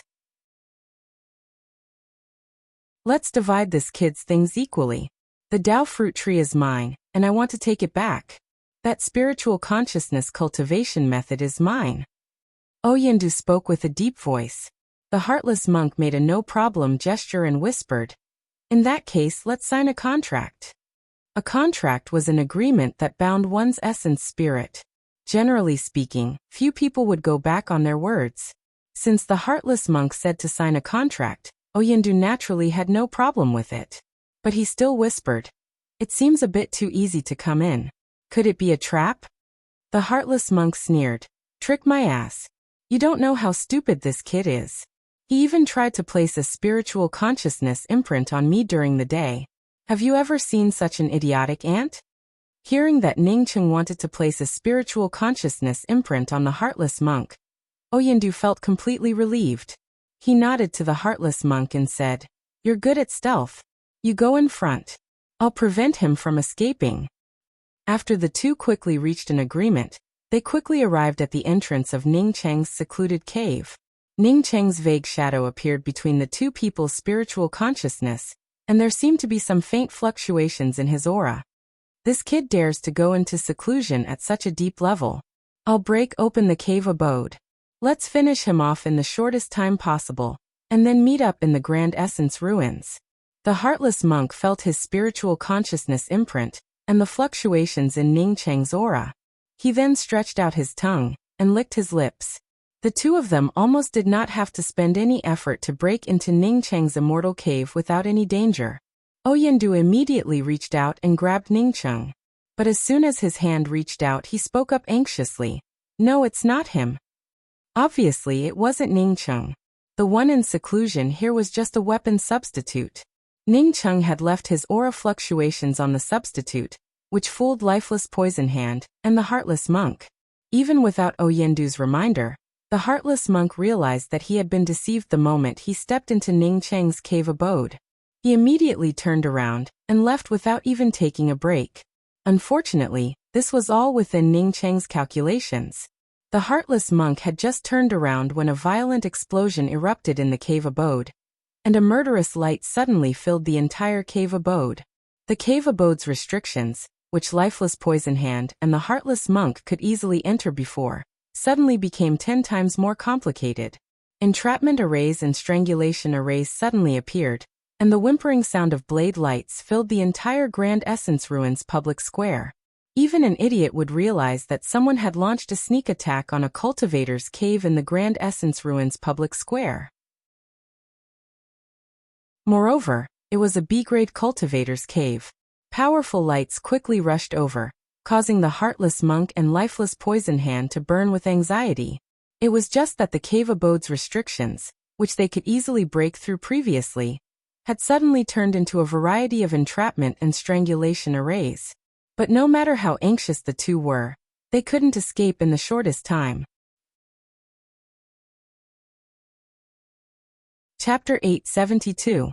By the time the heartless monk and lifeless poison hand smashed Ning Cheng's entrapment and killing arrays to pieces, the escaping lights had already arrived in front of them. After the heartless monk cursed a few times, he raised his hand and threw out a talisman. The talisman rolled up a bunch of lights and instantly swept away the heartless monk. Lifeless poison hand could only curse angrily when he saw heartless monk leaving. His body glowed with a red radiance, and he turned into a streak of red light before the fleeing lights could catch up to him. Compared to the heartless monk, he paid a greater price. He did not obtain the spiritual sense cultivation method, and in order to activate the escape technique, he had to burn his essence blood. Half a day later, the heartless monk landed in the depths of the Grand Essence Ruins. He looked back at the Grand Essence Ruins in the distance, and took out a jade box full of vitality. After looking at it, he immediately cursed. At this moment he no longer looked simple and honest. The ferocious expression on his face seemed to want to swallow everything. In just a few more days, even if he brought back the Dao fruit tree, he wouldn't be able to resurrect it. The reason why he had extracted the vitality of the Dao fruit tree was because he was afraid that it would be bought by a powerhouse, and he wouldn't be able to get it back. Of course, if a powerhouse really took action, he would also leave a spiritual consciousness imprint on the Dao fruit tree. If this powerhouse managed to raise the Dao fruit tree, he could go and dig it away at any time. If the imprint was discovered, he wouldn't lose anything. Not only was his Dao fruit tree bought by an ant, but he was also tricked by this ant because of a moment of carelessness. How many years has he been in the Grand Essence Ruins? How could he take such a loss? If he, the heartless monk, didn't swallow this ant alive, then he would have lived in the Grand Essence Ruins for nothing. 2 unidentified cultivators failed in their sneak attack on a cave in the Grand Essence Ruins public square, and ended up escaping. News of that incident quickly spread throughout the Grand Essence Ruins public square. The classic version was that these 2 unidentified cultivators triggered the restrictions of the Grand Essence Ruins public square when they attacked the Grand Essence Ruins public square cave. As a result, the cultivators guarding the Grand Essence public square's cave immediately rushed to the scene and severely injured the 2. If these 2 didn't have top-grade escape talismans, they would have already died in the Grand Essence Ruins cave. No matter how widespread the classic version was, there were still people who spread the real version. In fact, a cultivator named Ning Cheng had offended lifeless poison hand because he acted too recklessly during the Dao confirming exchange meeting. Moreover, this cultivator was bold enough to buy the heartless monk's Dao fruit tree. Provoking 2 powerful people in a row would naturally lead to a sneak attack on his immortal cave. Although no one said that it was lifeless poison hand and the heartless monk who attacked the cave, everyone guessed that these 2 were the ones who launched the sneak attack. Don't look at the Grand Essence Ruins public square's propaganda about how powerful their guards were. The one who truly died was Ning Cheng, who didn't know the immensity of heaven and earth. As for lifeless poison hand and heartless monk, they had only wasted a talisman. After a while, he would still come to the Grand Essence Ruins public square. News of lifeless poison hand and heartless monk teaming up to kill Ning Cheng in the cave quickly spread out. Most likely, except for lifeless poison hand and the heartless monk, everyone else thought that Ning Cheng had died. Shan Yaotzen, who remained in the Grand Essence Ruins public square, sighed speechlessly when she heard the news. She should have known that people like Ning Cheng wouldn't live for long. It was truly a waste of her efforts. He deserved to die. Apart from Shan Yaotzen, Only Kong Ning and Peng Ruimei knew about Ningcheng. But the two of them had already returned to their sects in the Grand Essence domain. Therefore, they didn't hear the news in time. In the end, when they heard the rumors, they could only sigh. They couldn't change anything. Ningcheng's death was like a speck of dust falling into a boundless lake. It couldn't even cause a ripple. However, the news of Ningcheng handing over the Law Soil task in the quest hall and obtaining 1.5 million points quickly spread out. In the Grand Essence realm, apart from the Grand Essence ruins, almost all the major sects were concentrated in the Grand Essence domain. Moreover, the Grand Essence Sea was also a part of the Grand Essence domain. No one dared to ignore the Grand Essence Sea. It wasn't just because the Grand Essence Sea had 4 major sects, but more importantly, it had a Tao Perfection powerhouse.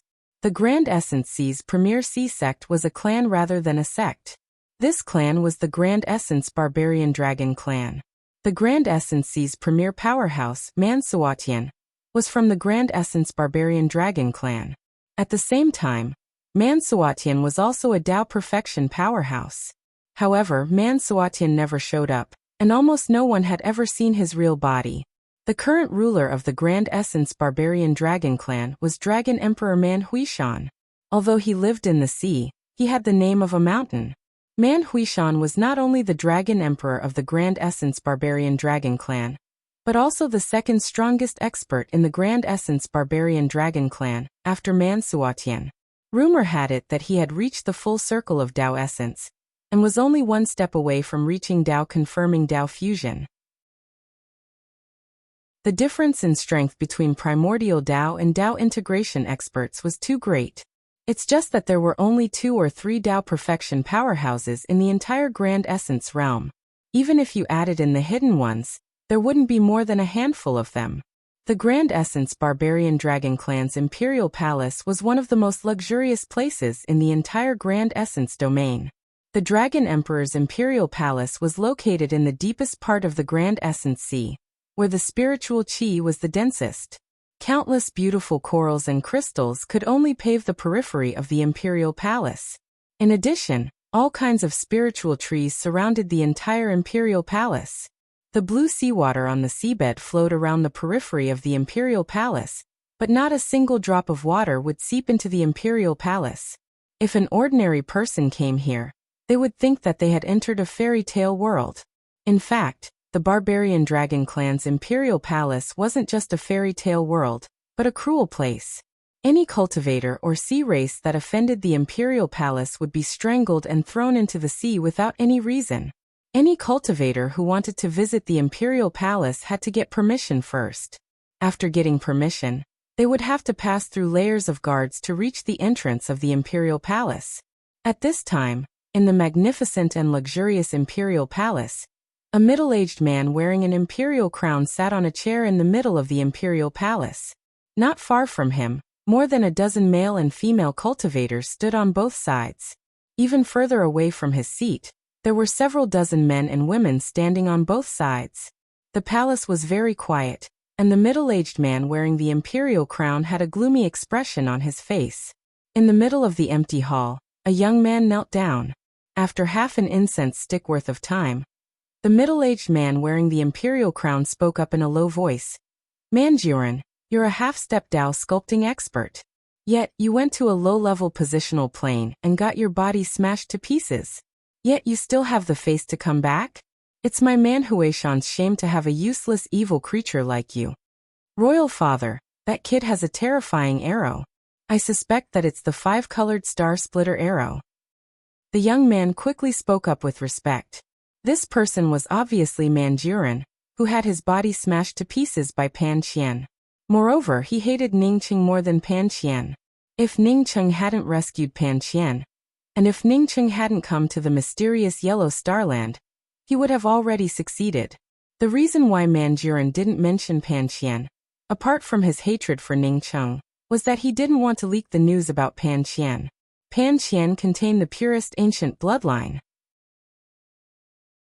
If he leaked the news about Pan Qian, he feared that Pan Qian's bloodline would have nothing to do with him. Manjuran believed that now that his body had recovered, as long as he worked hard to cultivate, it wouldn't take long for him to catch that giant. 5-colored star splitter arrow? Man Huishan, wearing the imperial crown, repeated in surprise. Manjurin spoke up with even more certainty.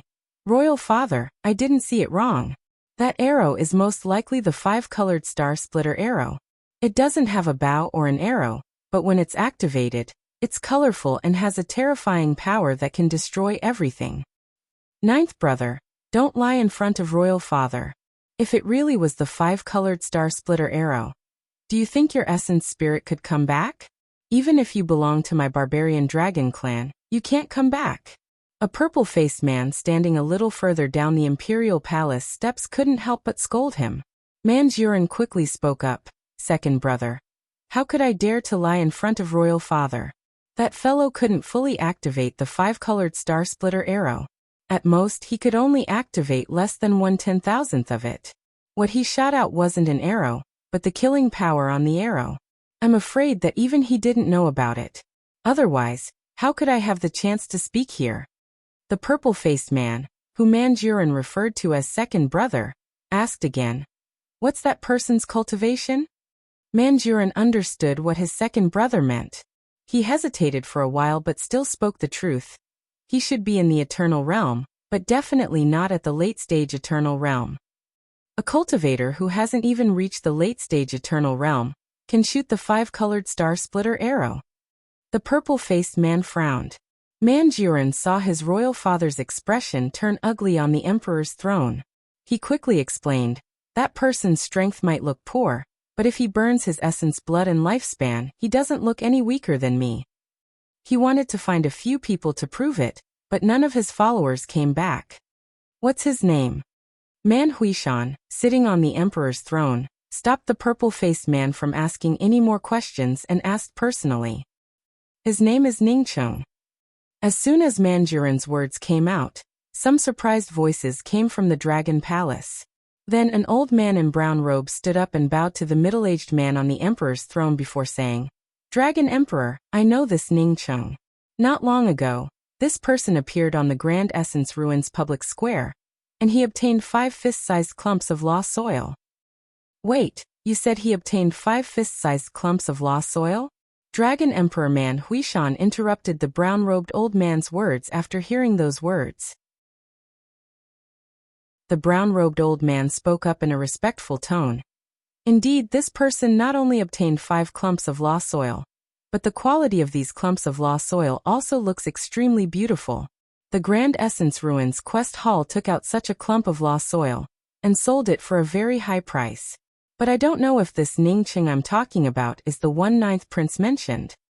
After speaking, the brown-robed old man raised his hand and drew out Ningcheng's appearance.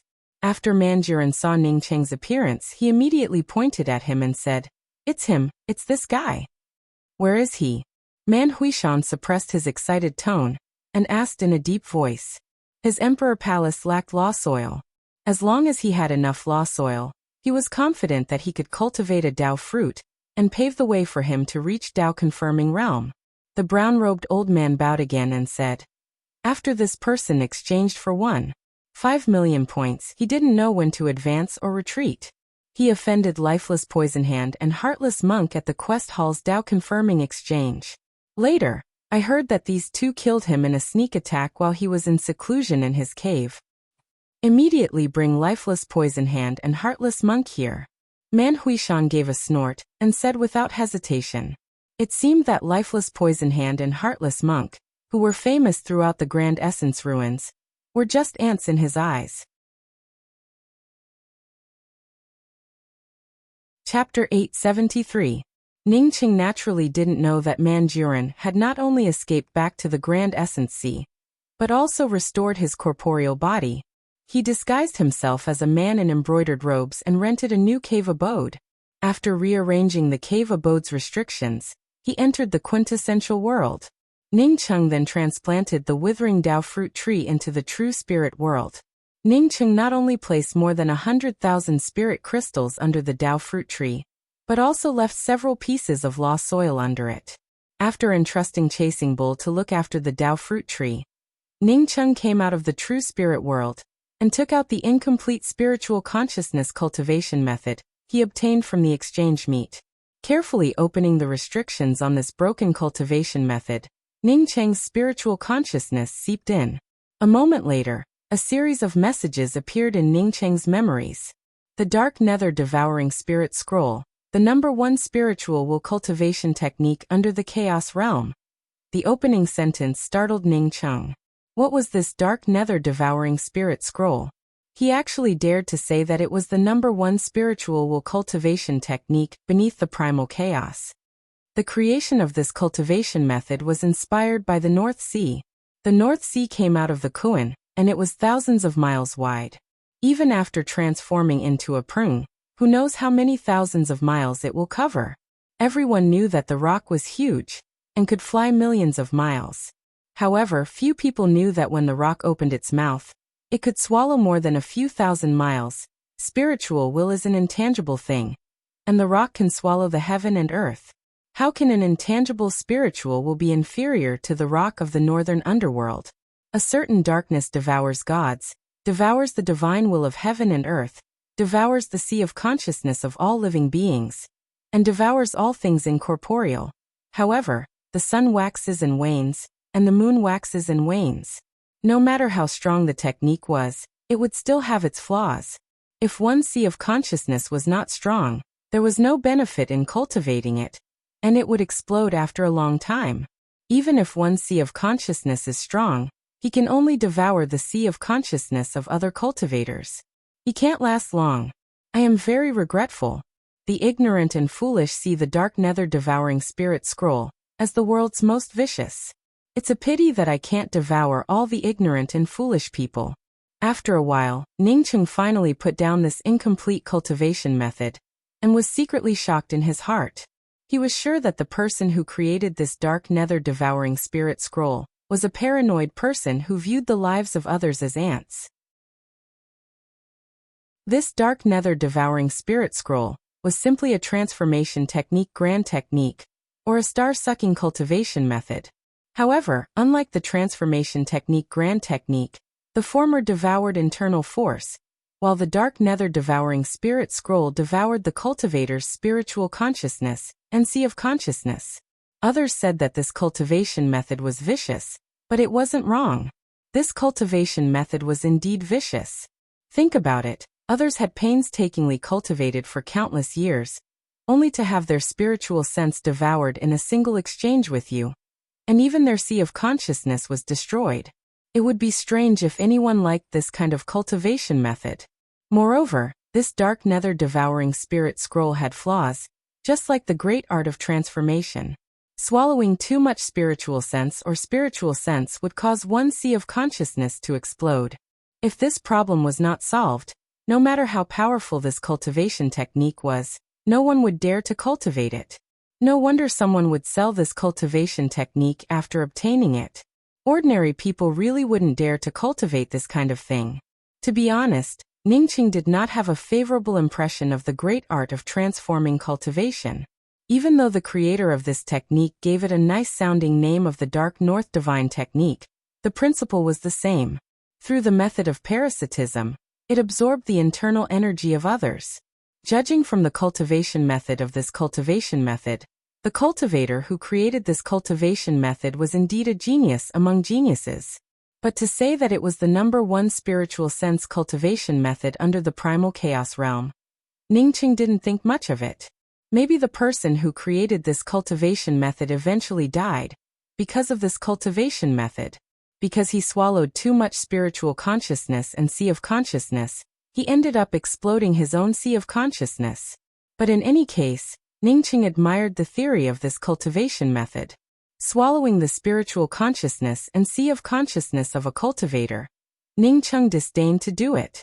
This cultivation method violated the moral bottom line in Ning Cheng's heart. However, Ning Cheng saw many attacking methods from this cultivation method, some of which even contained great spirit techniques. Moreover, Ning Cheng also felt very interested in the other theories of this cultivation method.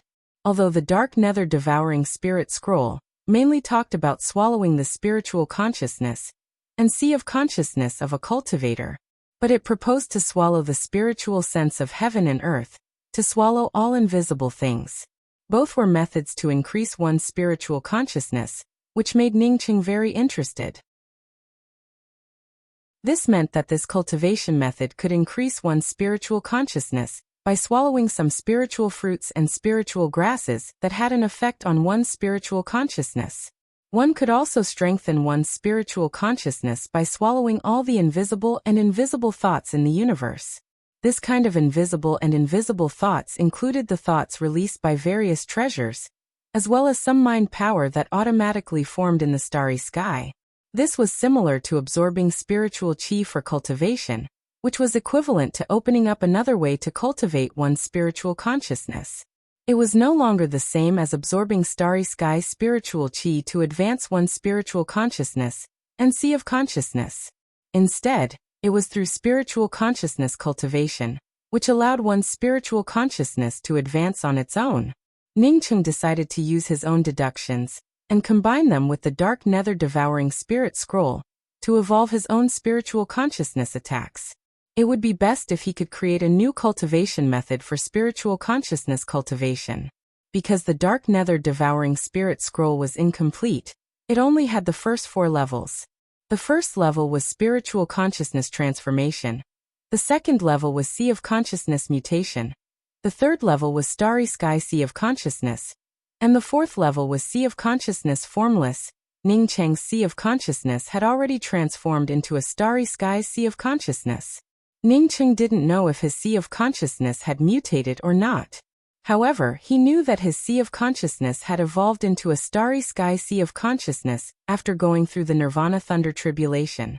As for the sea of consciousness becoming formless, it was a sign that the starry sky sea of consciousness had advanced once again. Once the sea of consciousness became formless, even if one didn't use a spiritual consciousness cultivation method, one could still transform it into a world when fighting against an enemy. At that time, the enemy could walk into the sea of consciousness and be slaughtered by you. Ningqing didn't care about the sea of consciousness becoming formless. A real powerhouse wouldn't walk into the other party's sea of consciousness. As for ordinary opponents, Ningqing didn't need to let the other party walk into his sea of consciousness. What he cared about was that once the sea of consciousness became formless, his sea of consciousness would increase by leaps and bounds. It would even form a faint connection with the surrounding starry sky, which was the true meaning of formless. However, Ningqing felt very interested in the several spiritual consciousness spirit techniques within the dark nether-devouring spirit scroll. Spiritual consciousness chop. This was a spirit technique that could directly attack the other party's sea of consciousness when fighting against an enemy. This was completely different from when he used spiritual consciousness thorns and spiritual consciousness blades to sneak attack the other party's sea of consciousness. This was an open and above-board attack on the other party's sea of consciousness, which could not be resisted. The spiritual consciousness chop turned into continuous mountain-shaped blade lights, which could cut through several, or even dozens of spiritual consciousness blade lights. The specific number of spiritual consciousness blade lights that could be cut out depended on the strength of the opponent and the degree of control over the spiritual consciousness chop. Dark consciousness storm. This was a spiritual consciousness spirit technique that combined the laws of space. This spirit technique required one to control the laws of space and combine one's spiritual consciousness with the laws of space to attack the opponent. However, this wasn't an attack on the other party's sea of consciousness, but a physical attack. In this dark consciousness storm, the opponent's spiritual consciousness would be suppressed and directly sucked into the spiritual consciousness storm space. Ningqing rented a cave in the Grand Essence Ruins public square for a year. However, he didn't go into secluded cultivation, nor did he rush to transform his spirit essence. After mastering the spiritual consciousness chop and dark consciousness storm, Ningqing began to learn artifact crafting. He already had a lot of materials on him, plus the materials he bought with points. Even if he continued to craft artifacts for a year or two, he would have more than enough materials. As for alchemy, he would only refine a few furnaces of medicinal pills when crafting artifacts got boring. In the Grand Essence Ruins quest hall, a white-robed woman stared at one of the big quest screens with red eyes. She had been standing there staring for nearly an hour without moving an inch. This was a wanted mission screen, and there was a very eye-catching mission on it. Capture lifeless poison hand Oyendu, reward 2 million points. The reward for capturing the heartless monk Ju Mei was also 2 million points. Capture heartless monk Ju Mei, reward 2 million points. But the premise was that they had to be alive.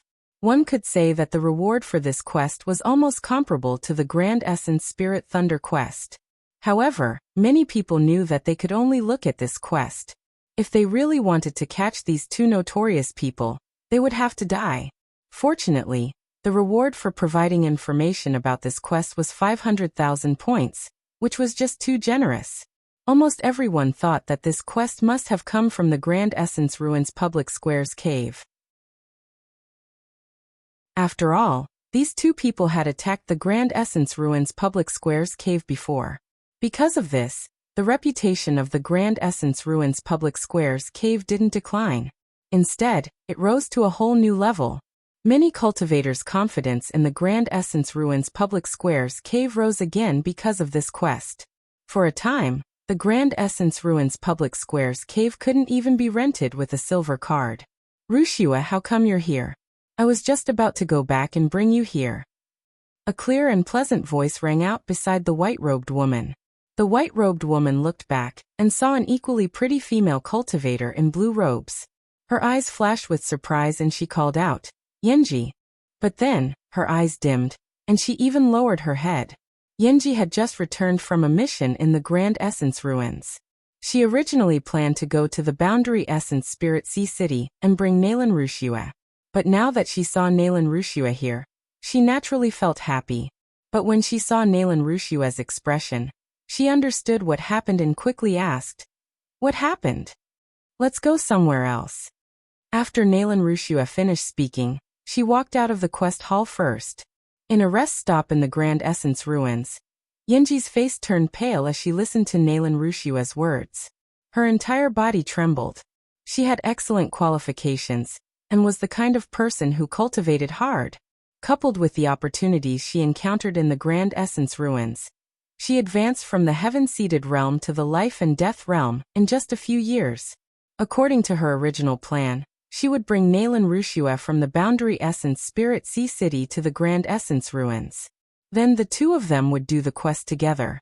Once her cultivation advanced to the Eternal Realm, her attainments in the Tao of Arrays would also improve. At that time, she could perfect the teleportation array under the Grand Essence Sea, and teleport back to find Ningcheng. But she never expected to hear the bad news about Ningcheng from Nalan Wuxia's mouth. Ningcheng also went to the Boundary Essence Spirit Sea City to find her. In the Boundary Essence Spirit Sea City, Ningcheng took Nalan Wuxia to the Grand Essence Ruins. But when he went into seclusion in the Grand Essence Ruins Public Square Cave, Lifeless Poison Hand and Heartless Monk joined forces and killed him. The Grand Essence Ruins Public Square Cave had issued a high reward for the two people who attacked the cave. But unfortunately, they hadn't even seen the shadow of the two. Seeing Yenji's pale face and trembling body, Nalan Wuxia suddenly felt a little lost. Compared to Yenji's feelings for Ningcheng, her feelings for Ningcheng didn't seem to be pure. Chapter 874. Wuxia, I'm leaving. Yenji stood up. Although her face was still pale, her tone seemed to have calmed down. Nalan Wuxia also stood up. She had been with Yenji for a long time and knew her very well.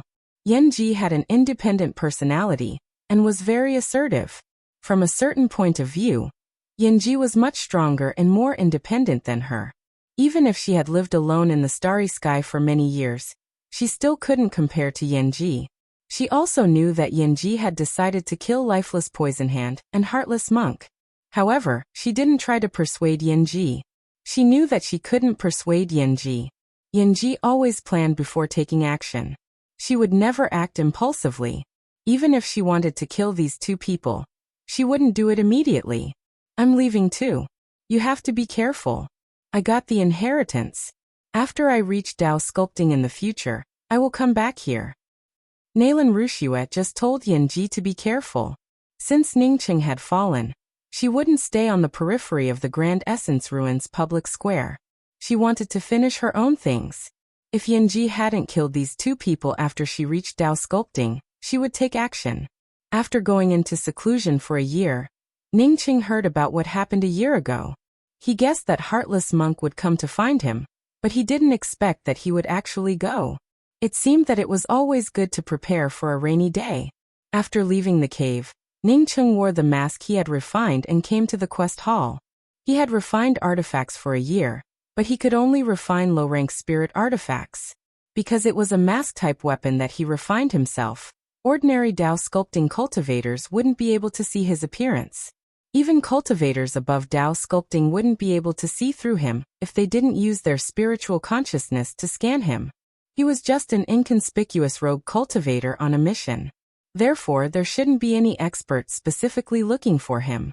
What's more, there weren't many experts above Dao sculpting in the Grand Essence Ruins public square. Ningqing quickly found that he was wrong. A year ago, there weren't many experts above the Dao sculpting realm here. In fact, there were only a few of them. This time, as soon as he entered the quest hall, he saw 7 or 8 powerful auras. Even if he didn't use his spiritual consciousness to scan them, he knew that these experts had stronger cultivation than Dao sculpting cultivators. Ningqing took in a deep breath and converged his aura. Then, he looked at the big screen with many ordinary cultivators. It didn't take long for Ningqing to find the quest to capture the Heartless Monk and Lifeless Poison Hand. Ningqing didn't care about the mission. Since these two dared to attack a cave in the Grand Essence Ruins public square, it made sense for them to be wanted by the Grand Essence Ruins public square. However, Ningqing soon did not think so, because he saw the reward for the two of them. It was 2 million points for each of them. Moreover, they wanted them alive. Even those who provided information about these two people would be able to obtain 500,000 points, which made Ningqing's heart suddenly skip a beat. He was just an insignificant rogue cultivator here. Even if someone sneak attacked him and killed him, the Grand Essence Ruins public square's cave would never pay such a high price to capture these two people. The only possibility was that this wasn't a task issued by the Grand Essence Ruins public square cave. The G and the mission, not the mission. The mission. And the two. Tian only. Only Cheng dead and the king. And Su. Only the two it he. And had. Only he. He of Ningqing started to hypothesize that if this wanted person was after him, or if this person wanted to know if he had truly fallen or not, then looking for the living lifeless poison hand, and the heartless monk would be excusable. But who would pay such a high price to find him? The most likely suspects were lifeless poison hand and the heartless monk. But these two were wanted. Apart from them, there was only Beyond Heaven Path. He had only offended a few people since coming to the Grand Essence Ruins. Ningqing also knew that Beyond Heaven Path wouldn't dare to look for him through the heartless monk and lifeless poison hand. What's more, Beyond Heaven Path didn't have the strength to do so. Ningqing walked to a corner of the quest hall and asked for a cup of ordinary spiritual tea. He picked up the spiritual tea and took a sip unconsciously. Just as he was about to put down the spiritual tea, he saw a man with a striped face walk into the quest hall. Ninth Prince? Ningqing quickly determined that this person wasn't the Ninth Prince. This person's face looked similar to the Ninth Prince, Manjurin. He had a few lines on his face and looked a bit similar. But he definitely wasn't Manjurin. Thinking of Manjurin, the leaf covering Ningqing's thoughts suddenly opened up, and Ningqing's heart suddenly became as clear as a mirror. The Grand Essence C's Ninth Prince had returned. Only his father had the courage to come up with so many points to find Ningqing's whereabouts. Since the Ninth Prince's father had such courage, it naturally wasn't just to avenge the Ninth Prince. Rather, it was because of his 5-colored star splitter arrow. Manjurin knew about the power of his 5-colored star splitter arrow. Presumably, Manjurin would tell this news to his father, which meant that his father had come looking for the 5-colored star splitter arrow. Ningqing didn't know the cultivation of the Ninth Prince's father, but Ningqing could guess that his father was definitely a super powerhouse. Facing such a powerhouse, an eternal cultivator, looking for him, Ningqing's heart suddenly turned cold. He felt sure that once any news about him leaked out, he wouldn't be able to escape to the Grand Essence Ruins. Ningqing forced himself to calm down. He slowly took in a deep breath and thought about what he should do. Although the man with the striped face wasn't Manjuran, he definitely had a relationship with Manjuran. Maybe he was Manjuran's brother. After drinking the spiritual tea, Ningqing stood up. Since the 9th prince's father had put a bounty on his head, he couldn't come here wearing a mask again. If he appeared with a mask-type weapon, people wouldn't recognize him at first glance. But at the same time, he would also attract the most suspicion. An hour later, Ningqing entered the depths of the Grand Essence ruins. He took off the mask and changed his appearance in a straightforward way. Under Ningqing's deliberate actions, the original contours of his face turned into an ordinary face. The first impression that this face gave people was that it had to do missions in the Grand Essence ruins over a long period of time. On his exposed neck, there was even a scar left behind by a poison-attributed demonic beast. His hair was no longer gray, but had turned ashen white. After doing all this, Ningqing felt a little relieved. Although these changes would gradually disappear as he cultivated, or he could remove them with a drop of glimmer of dawn ice essence. At least for now, no one would recognize him as Ningqing. For a powerful starry sky cultivator, the easiest thing to change was one's appearance. What was truly difficult to change was a person's aura. A person's cultivation method determined that person's aura. If Ningqing didn't have the mysterious yellow formless, he wouldn't have changed his appearance in vain. It might be difficult for others to change their aura, but it wasn't difficult for the mysterious yellow formless. The mysterious yellow formless was invisible and formless, and it could change one's aura. As long as it wasn't someone close to him, no one would be able to recognize him from his aura. Unless a top-level powerhouse had known Ningqing for a long time and saw him changing his aura, that person would be able to find clues about him. In fact, the strongest person Ningqing knew before was Pan Qian. A few days later, Ningqing, with his appearance and aura completely changed, returned to the Grand Essence Ruins Quest Hall. He wanted to see if anyone could recognize him. If someone could, he would immediately escape to the Grand Essence Ruins. Half a year later, an artifact crafting stall in the Grand Essence Ruins public square became famous. This artifact crafting stall was called Wanderer Artifact Crafting, and the owner of the artifact crafting stall was called Wanderer. This Wanderer's cultivation and appearance couldn't be compared to the magic treasures he had refined. Don't look at Wanderer's ordinary appearance, which made him look unremarkable. However, the low-rank spirit artifacts he crafted were top-notch. They were even more beautiful and powerful than the low-rank spirit artifacts in the Quest Hall's merchant house. But that wasn't the main point. Wanderer only needed to provide the materials, and then provide some points or spirit crystals for the artifact crafting stall. This way, the price was only half of the price in the Quest Hall's merchant house. No cultivator in the Grand Essence Ruins didn't know about Wanderer's artifact crafting stall. Most cultivators who wanted low-rank spirit artifacts wouldn't go to the merchant house to buy them. Instead, they would come to this artifact crafting stall. Unfortunately, this artifact crafting stall could only refine low-rank spirit artifacts. It couldn't refine middle-rank spirit artifacts. This artifact crafting stall was located not far from the Grand Essence Ruins Quest Hall. Every month, one had to pay a lot of points to the Quest Hall. Many people tried to persuade Wanderer to set up his stall in another place. They would also go there and buy a shop. However, this Wanderer was a bit dull. Not only was he not good with words, but he also didn't know how to do business. As usual, he paid the points to the Quest Hall and set up his stall next to the Quest Hall. Wanderer's artifact crafting stall was naturally set up by Ningqing. He set up the Wanderer's artifact crafting stall next to the Quest Hall. Earning points was just a side job. What he really wanted to wait for was Yanji. As long as Yanji came back to hand over the task, he would immediately see her. Because of the 9th prince's attention, he didn't dare to publicly issue a task to find Yanji. Therefore, he could only use this method to wait. Half a year later, Ningqing could already refine middle-rank spirit artifacts. He could even barely refine ordinary high-rank spirit artifacts. However, he still only refined low-rank spirit artifacts. He knew that even with the Quest Hall's protection, he couldn't really snatch the business of those merchant houses. He could only refine low-rank spirit artifacts. Moreover, he paid the points to the Quest Hall every month. Therefore, He could stay here for a long time without any problems. The only thing that disappointed Ningcheng was that even after half a year, he still hadn't seen Yanji's shadow. Ningcheng didn't know if Yanji had joined a sect in the Grand Essence domain, or if she was doing a task in the depths of the Grand Essence ruins. However, Ningcheng could rest assured about one thing. Countless spiritual consciousnesses had checked him over the past 6 months, and no one had suspected anything.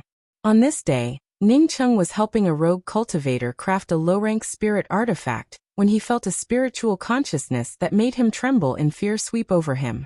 It felt as if someone would see through him at this moment. Ningcheng suddenly looked up and saw a middle-aged man wearing an imperial crown walking towards the quest hall. Although this man didn't release any aura to suppress him, Ningcheng felt like he was looking up at him. This was definitely the most powerful cultivator he had seen since coming to the Grand Essence ruins. This person was even more powerful than the red-haired man. Ningcheng couldn't sense the extent of this man's cultivation. When Ningcheng saw Manjuran, who had already restored his corporeal body, he instantly understood that this man wearing an imperial crown must be Manjuran's cheap father.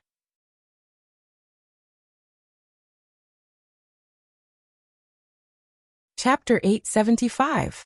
Grandmaster Wanderer, don't sweep around with your spiritual consciousness. Otherwise, no one can save you.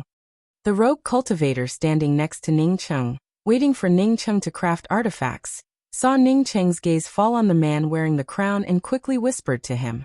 Although Ningcheng didn't talk much, his artifacts were of high quality and cheap, which made him very popular among rogue cultivators. Most of the cultivators who came to Ningcheng to craft artifacts referred to him as Grandmaster Wanderer. Ningcheng looked at the rogue cultivator blankly and asked, "Is that person famous?" The rogue cultivator lowered his voice and said, "That's the Grand Essence C's premier sect, Barbarian Dragon Clan's Dragon Emperor Man Huishan. He's a Dao Essence powerhouse. Don't you think he's famous?" Ningcheng suddenly spoke up. "No wonder everyone bowed to him when I saw him. It turns out to be the Barbarian Dragon Clan's Dragon Emperor." The rogue cultivator nodded. "Of course. It's strange that the Dragon Emperor would come to the Grand Essence Ruins public square. For this selection, the other sects would at most send some elders. The top 10 sects wouldn't even come here." "What's the selection?" Ningcheng quickly asked. He stayed here to craft artifacts, not only to familiarize himself with artifact crafting methods, but also to wait for Yanji. As for other things, he rarely inquired about them to prevent others from discovering anything unusual. Therefore, he had never heard of the selection mentioned by this rogue cultivator. The rogue cultivator smiled and said, "You know that the Grand Essence Great Meet is about to start, right?" "I know about it," Ningcheng replied. He didn't know when the Grand Essence Great Meet would start, but he knew about it. The rogue cultivator pointed to the low-rank spirit artifact in Ningcheng's hand and said, "I prepared this low-rank spirit artifact for the Grand Essence Great Meet. Can anyone participate in the Grand Essence Great Meet?" Ningcheng asked in confusion. The rogue cultivator shook his head and said, "Of course not. Only some sects are eligible to participate in the Grand Essence Great Meet. The Grand Essence Great Meet has rich rewards, so how can rogue cultivators have a share? However, before each Grand Essence Great Meet, some sects would come to the Grand Essence Ruins public square to recruit some powerful rogue cultivators to make up for the lack of sect disciples. Originally, some powerful sects wouldn't bother doing this. But these sects were afraid that some of the powerful sects would come to the Grand Essence Ruins public square to recruit rogue cultivators. Over time, this became a rule. During the period before the Grand Essence Ruins Great Meet, all the sects came together to recruit rogue cultivators to fill the slots for the Great Meet. In the next few days, the major sects will start recruiting disciples. Did you see the many temporary buildings on the edge of the Grand Essence Ruins public square? Because of this rogue cultivator's reminder, Ningcheng saw some temporary buildings built using artifacts at the edge of the Grand Essence Ruins public square. Some of the buildings even had the signboards of the sections. Clearly, this rogue cultivator was telling the truth. These sects were indeed here to recruit disciples. Ningcheng asked in confusion, I heard that the reward for the Grand Essence Great Meat is the extraterritorial spirit spring. If so many rogue cultivators were to participate, wouldn't that reduce the chances of the true sect disciples? The rogue cultivator on hearing Ning Cheng's words showed a smile. You think too much. The extraterritorial spirit spring is a reward for the top 10 of the Grand Essence Great Meat. It has nothing to do with recruiting rogue cultivators. Because every time before the Grand Essence Great Meat, there would be a Grand Essence Mystic Realm to snatch. The major sects recruit rogue cultivators to join them in snatching things from the mystic realms. Only the top 100 cultivators who obtain divine grasses and other treasures in the mystic realms have a chance to participate in the Grand Essence Great Meat. Therefore, the real Grand Essence Great Meat is a competition between the top 100 cultivators in the Grand Essence Mystic Realm. It has nothing to do with others. I want to be selected by the other sects because I want to get some treasures in the mystic realm. If I can get a Dao fruit as a reward, it would be worth it. Ning Cheng understood that it was to recruit cannon fodder. He didn't need to ask to understand that snatching things in the mystic realm was much more dangerous than snatching things in the Grand Essence ruins. Since the Grand Essence Mystic Realm chose to open before the Grand Essence Great Meat, it meant that there must be a lot of good things inside. How could the competition inside not be fierce? Excuse me, which sects came here to recruit disciples this time? What do you mean by the top 10 sects? Ning Cheng knew that his question sounded a bit stupid, so he lowered his voice. Sure enough, when the rogue cultivator heard Ning Cheng's question, his eyes flashed with astonishment. But he quickly returned to normal and explained in detail.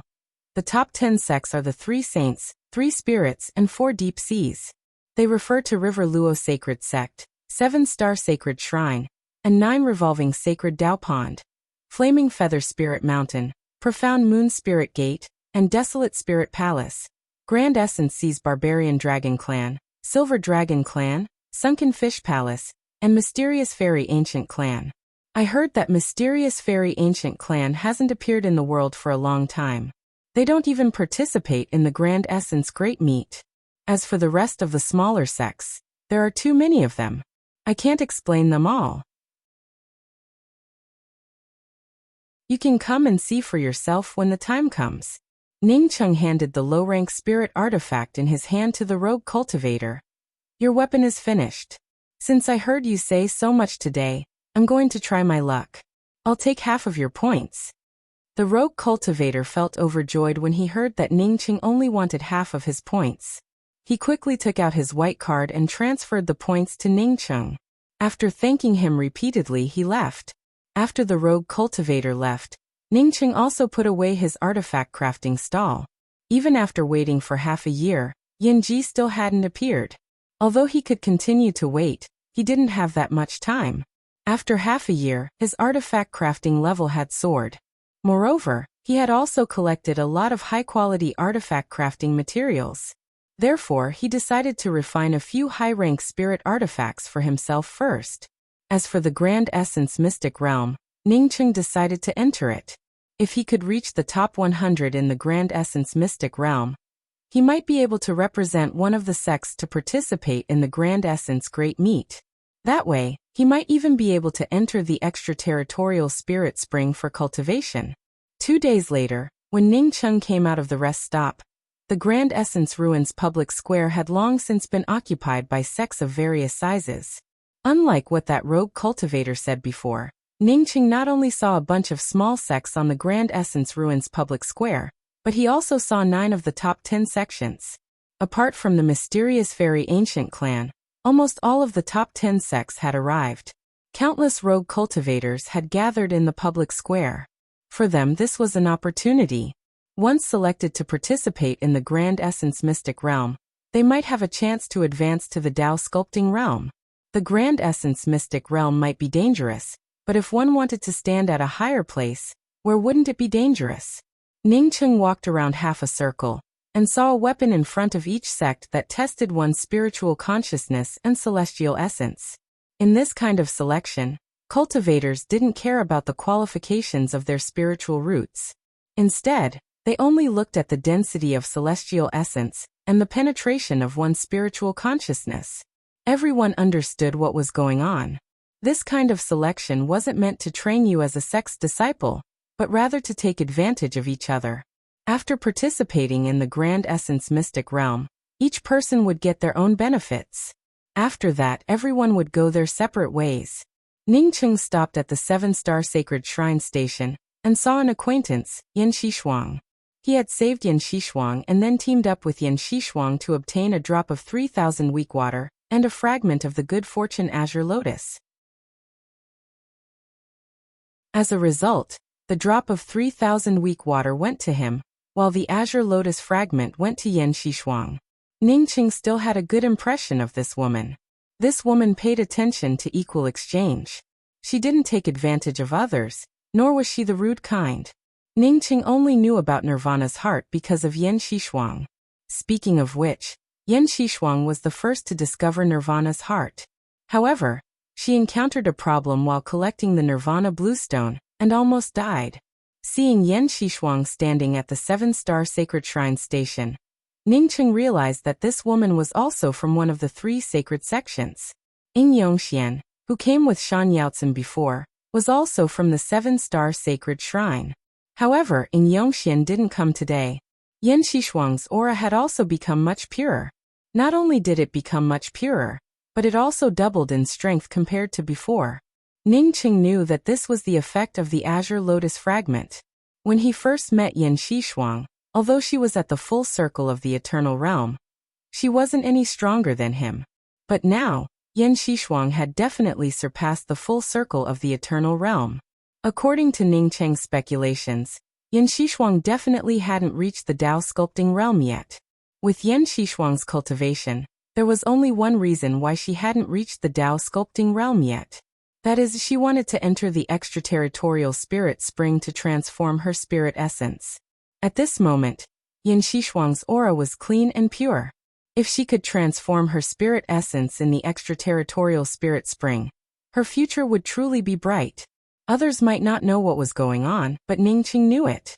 He had the mysterious yellow bead, so he naturally understood that only a good fortune treasure could cause such a big change in Yan Xishuang. Yan Xishuang sat on the side with a calm expression. Her unparalleled beauty attracted many people to come to the 7-star Sacred Shrine to take the test. In terms of appearance, Yan Xishuang was more beautiful than Kong Ning and Shan Yaoцin.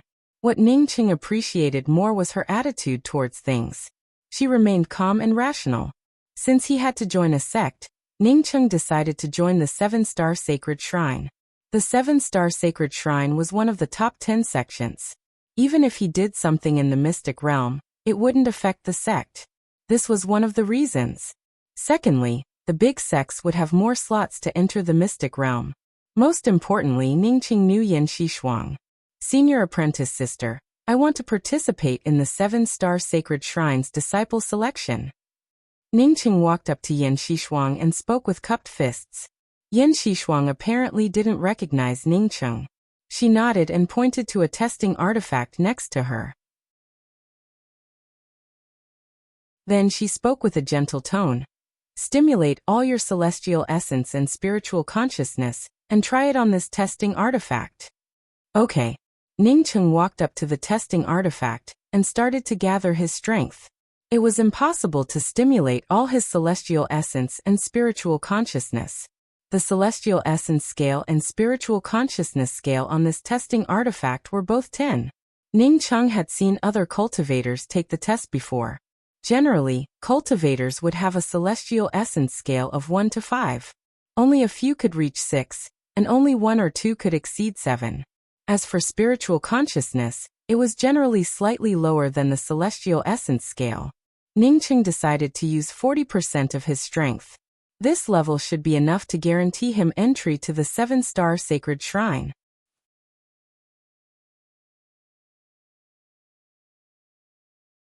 Chapter 876. Ningcheng punched out, causing the surrounding space to erupt with slight explosions. Boom. His fist blasted on the testing magic treasure. The testing magic treasure shone brightly, and the 2 markings on the crystal rapidly rose. The celestial essence scale rose past 6 in just a short time, and only stopped when it approached the 7 mark. Even the spiritual consciousness scale climbed to the 6 mark. A burst of exclamations erupted from the surroundings. Although Ning Cheng's celestial essence punch did not exceed 7, it was infinitely close to it. More importantly, Ning Cheng's spiritual consciousness had already exceeded 6 scales. With such strength, he would have no problem entering the 7-star sacred shrine. Some cultivators who knew Ning Cheng came forward to congratulate him. Previously, they had only come to Ning City to craft artifacts, but they did not expect the strength of this artifact crafting master to be so formidable. Yan Xishuang looked at Ning Cheng in surprise. Ning Cheng didn't seem to have a high cultivation, yet he could erupt with such a powerful force. Using this kind of magic treasure to test a cultivator's cultivation was naturally not very accurate. However, there was one thing. Once the scale of this magic treasure exceeded 5, it would be very difficult to increase it. Since Ning Cheng could punch out a celestial essence with a power scale of almost 7, it meant that there was no problem with his strength. She quickly nodded to Ning Cheng. "What is your name? You've passed the test. After the disciple recruitment ends, come back with us to the 7-star sacred shrine." "Thank you, senior sister. My name is Nian Qiong, and I'm a wandering craftsman." Ning Cheng quickly cupped his fists and thanked them before standing behind the 7-star sacred shrine with the other 2. Ning Cheng considered that the Dragon Emperor of Barbarian Dragon Clan was looking for him, so he simply removed the word Cheng from his name. "Junior sister Xishuang, long time no see."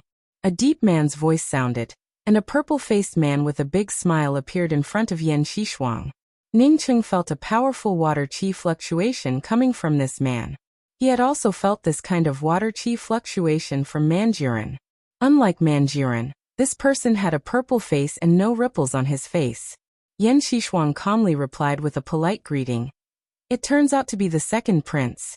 Looks like the Barbarian Dragon Clan attaches great importance to this disciple selection." Hearing about the second prince and the Barbarian Dragon Clan, Ning Cheng completely understood. This person was Manjuran's second brother, and also the son of Dragon Emperor Man Huishan. Ning Cheng had heard from the silver-haired woman that Man Huishan had more than 100 sons. From the looks of it, it was true. The purple-faced man, on hearing Yan Xishuang's reply, showed a soft expression. "Yes, I knew that junior apprentice sister Xishuang might come here, so I took the initiative to apply." Ning Cheng looked at the purple-faced man, and understood that this fellow wanted to pursue Yan Xishuang. If Yan Xishuang agreed to it, then it would truly be a case of flowers and cow dung. Yan Xishuang spoke up in a flat tone. "Second prince, if there's nothing else, please let me through. I still have someone to test." I'm fine. The purple-faced man quickly stepped aside. He hesitated for a moment before saying, "I wonder if junior apprentice sister Xishuang has the time to go to a rest stop with me for a cup of spiritual tea?" "I'm sorry, but I don't have time." Yan Xishuang didn't even bother to look for an answer. "Second brother, we're all very busy, but you're very free, hee. A slightly sarcastic voice sounded. Ning Cheng retracted his spiritual consciousness and gaze. He was too familiar with this person. It was 9th Prince Manjuran, whom he had killed once and whose corporeal body Pan Qian had smashed apart. The purple-faced man smiled at Yan Xishuang, but he wasn't as polite to this 9th prince. He gave a cold snort. "9th brother, you have the nerve to say that. If not for you being so useless, would my royal father have come to this broken place?" The purple-faced man stopped himself in time. It's just that Manjuran ridiculed him in front of his sweetheart, which made him feel uncomfortable.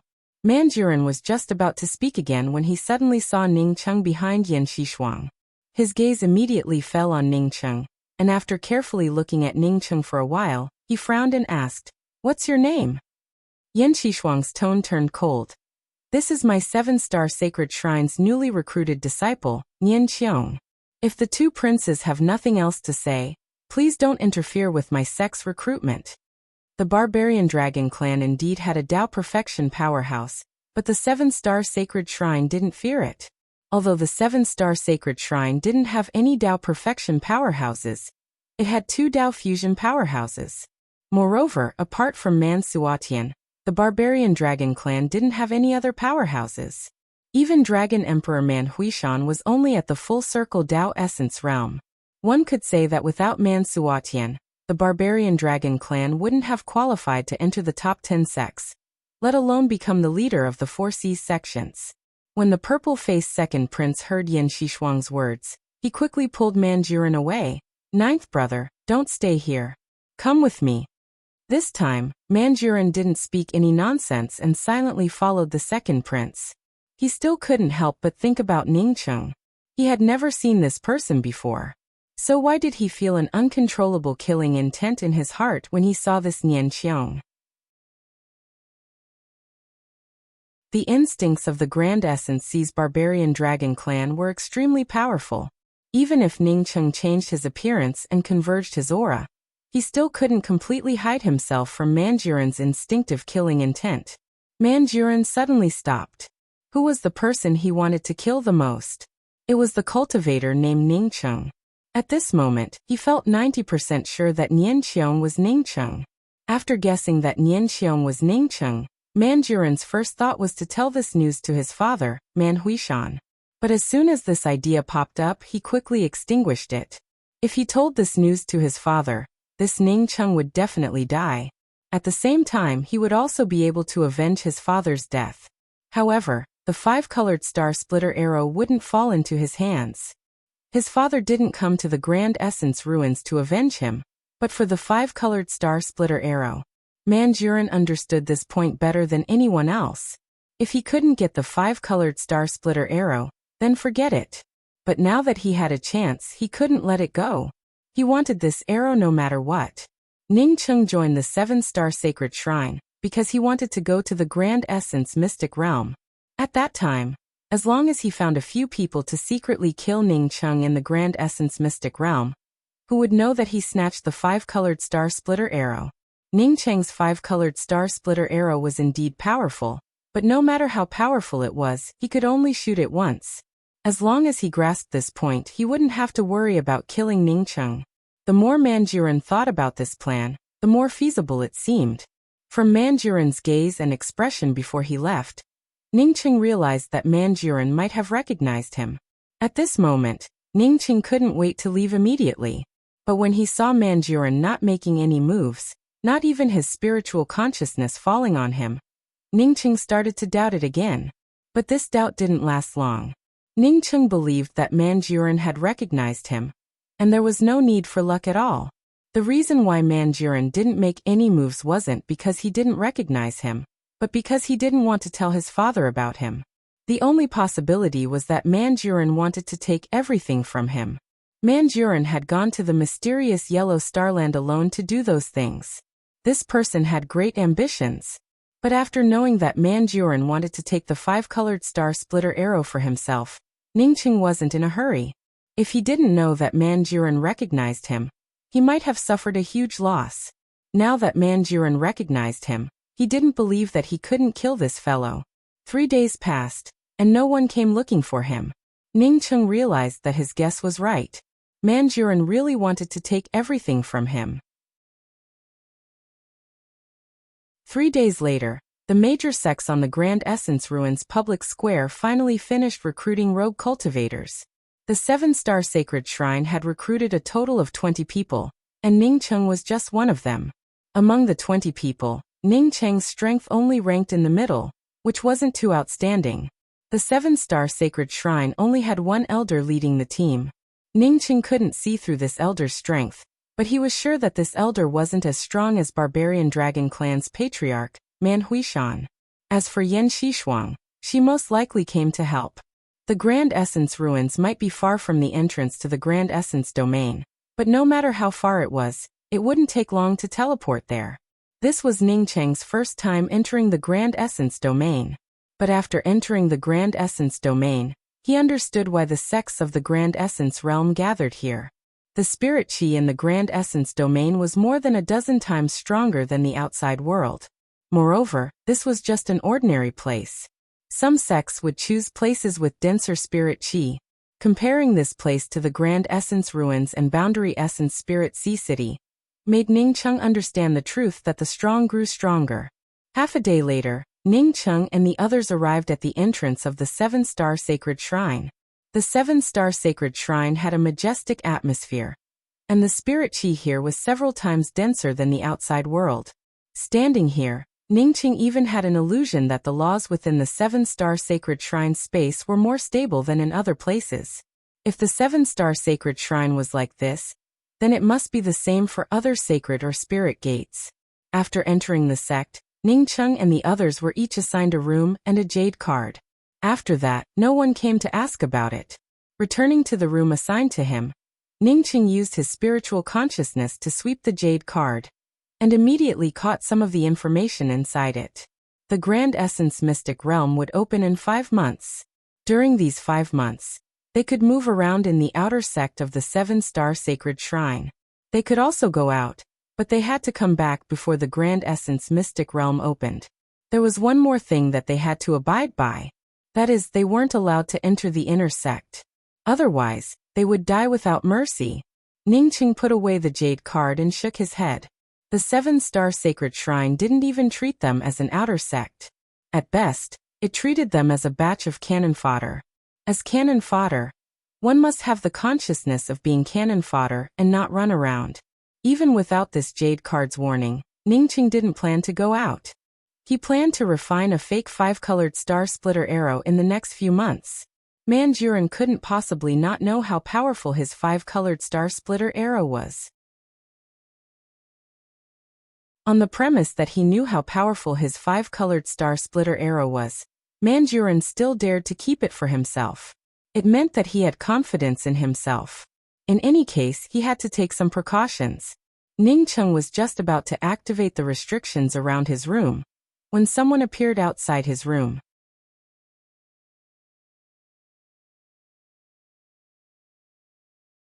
Chapter 877. Brother Nian, sorry to disturb you. This person did not wait for Ningqing to speak, and first greeted Ningqing with cupped fists. Ningqing chuckled. So it turns out to be Brother Xiong. Brother Xiong, please come in. Ningqing knew this person. He was a rogue cultivator selected by the seven-star sacred shrine along with him. His name was Xiongtsang. His cultivation was higher than him, late-stage eternal realm. The strength displayed by this fellow was almost the same as him, with his celestial essence close to 7, while his spiritual consciousness had broken through to 6. Xiongtsang's appearance was similar to his name. He was burly and had a big face. His whole body was almost square. After Xiongtsang came in and sat down, Ningqing casually activated the restriction and spoke with a smile. Since Brother Xiong came looking for me, then there must be something. Brother Nian, have you ever thought about staying in the seven-star sacred shrine and then entering the inner sect? Xiongtsang asked directly when he heard Ningqing's question. Enter the seven-star sacred shrine's inner sect? Ningqing asked in doubt. He knew that the seven-star sacred shrine wanted to use them as cannon fodder. So how could they let them enter the inner sect? Xiongtsang spoke up in a low tone. Brother Nian, you're also a rogue cultivator. You should know how difficult it is for a rogue cultivator to achieve Dao sculpting. Even if we obtain the Dao fruit, I'm afraid that our chances of reaching Dao sculpting would not be high. There was no Dao arena to listen to the Dao, no divine powers pavilion, and no cultivation technique hall. What we can do is to fumble around on our own, lacking a guiding direction. If we rogue cultivators want to go further, we can only join a sect. Ningqing remained silent.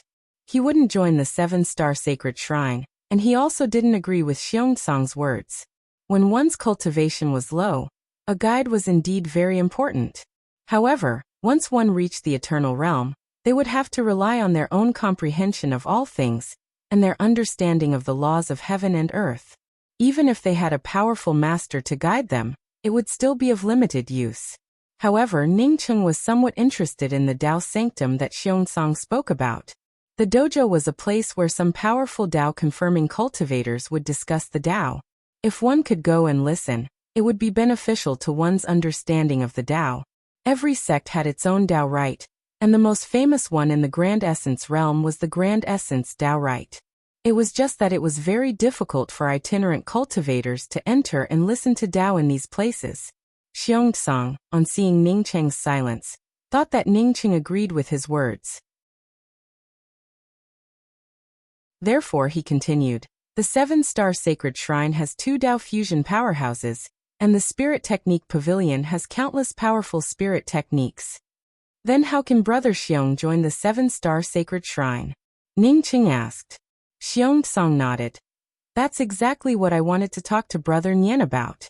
Brother Nian should know that entering the Grand Essence mystic realm this time has a high chance of falling. However, it also has a high chance of us reaching the sky in a single bound. If we can collect enough divine grasses in the mystic realm and rank in the top 10, we would have a chance to represent the 7-star sacred shrine in the Grand Essence Great Meet. Wait. Ningqing interrupted Xiong Tsang's words. Brother Xiong, you said that only the top 10 in the Grand Essence Mystic Realm have the opportunity to represent the 7-star sacred shrine in the Grand Essence Great Meet? How come I heard that the Grand Essence Great Meet is only for the top 100? Hearing Ningqing's words, Xiong Tsang laughed. Brother Nian, you're too naive. Taking the top 100 to participate in the Grand Essence Great Meet is not bad. But only the top 10 in the Grand Essence Mystic Realm have the opportunity to participate. The remaining 90 people are allocated by the major sections. Brother Nian, don't tell me you don't even know about this? The Grand Essence Mystic Realm opens mainly for these sects to plunder divine grasses and some top-grade heavenly treasures. To put it bluntly, we hold our heads in our hands and serve these major sections. Speaking of this, Xiong Tsang showed a self-deprecating smile. It's equivalent to us rogue cultivators desperately competing for divine grasses in the mystic realm for the major sections. While those major sects watch us fight to the death while waiting for us to hand over the divine grasses we risked our lives to obtain to them. Ningqing's heart sank, and his expression turned a little ugly. He entered the mystic realm to search for divine grasses, because he needed a lot of them. But more importantly, he wanted to participate in the Grand Essence Great Meet. Although many cultivators entered the mystic realm, Ningqing still felt confident about entering the top 100. But he didn't feel confident about entering the top 10.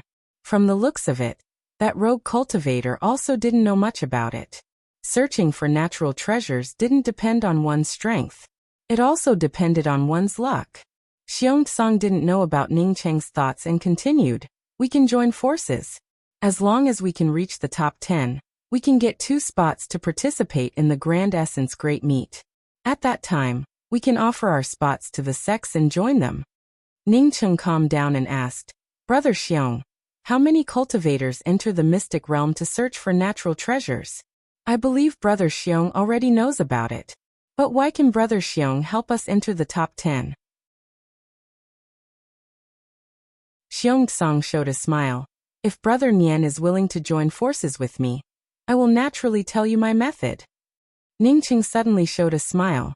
Brother Xiong, please. I like to be alone. I just want to go in and find a Dao fruit. I don't have much hope of joining a sacred shrine.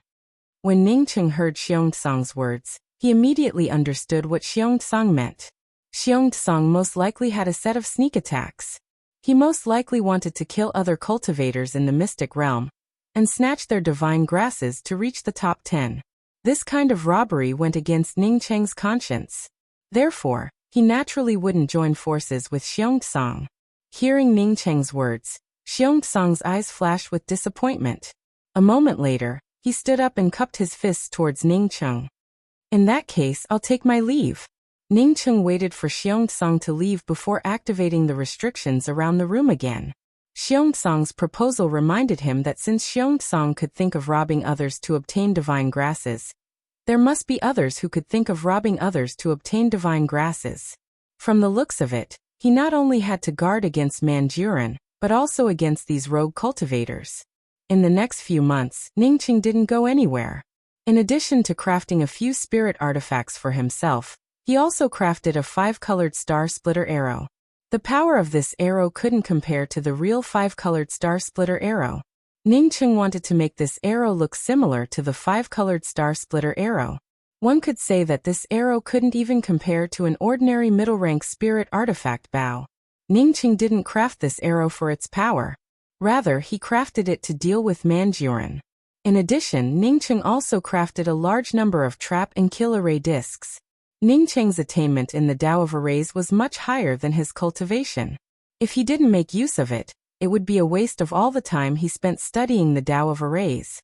Although the influence of array disks wasn't as strong as array formations, in a showdown between powerhouses, as long as one had a slight advantage, it could change the outcome of the battle. 5 months passed by quickly. On this day, when Ningqing finished crafting another trap and kill array, the jade card received a call to assemble. Ningqing put away his things and arrived at the public square.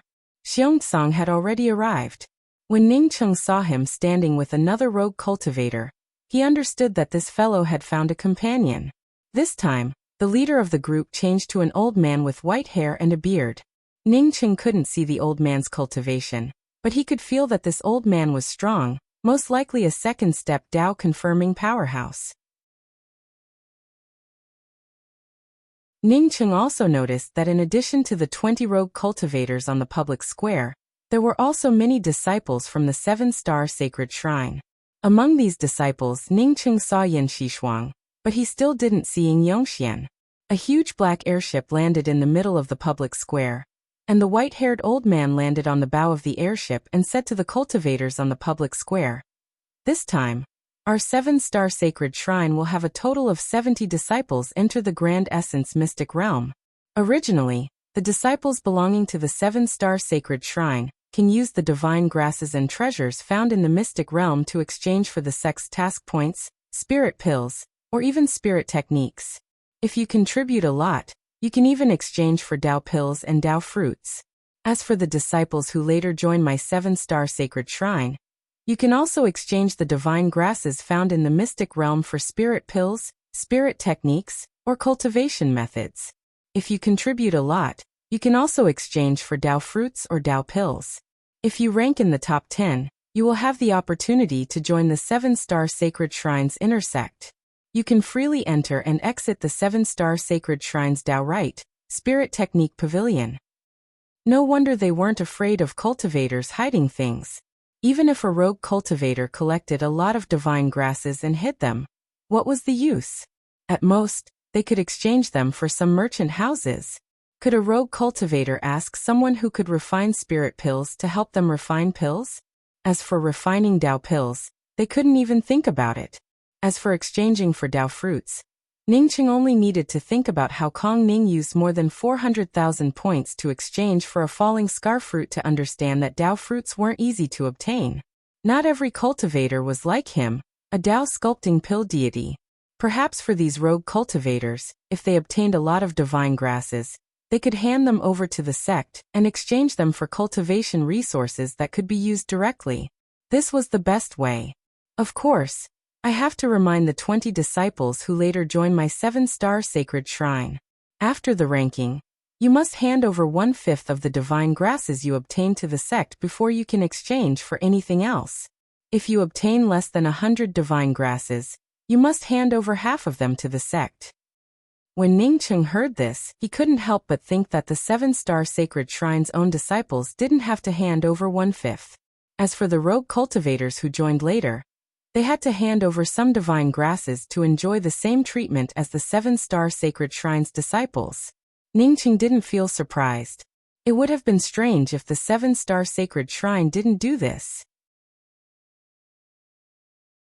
Since the 7-star sacred shrine provided the opportunity to enter the mystic realm, it naturally had to collect some taxes. If there's no problem, everyone, get on the airship and head to the Grand Essence Mystic Realm. After the white-haired old man finished speaking, the cultivators waiting on the public square immediately flew onto the airship. The rogue cultivators, in order to build a relationship with the 7-star sacred shrine's disciples, lowered their posture and asked some questions. Ningqing didn't step forward and speak too much. Since a dragon emperor was staring at him, it was best not to talk nonsense. From the discussions of these cultivators, Ningqing also learned that the white-haired old man leading the team this time was called Fanmu, a Tao essence powerhouse at the second step of Tao confirming. A day later, the 7-star sacred shrine's airship stopped. From the deck, Ningqing saw that the airship didn't stop in the starry sky, but on a very empty wasteland. At this moment, many temporary caves and buildings had already been set up around the wasteland, most likely belonging to some of the sects that had arrived earlier.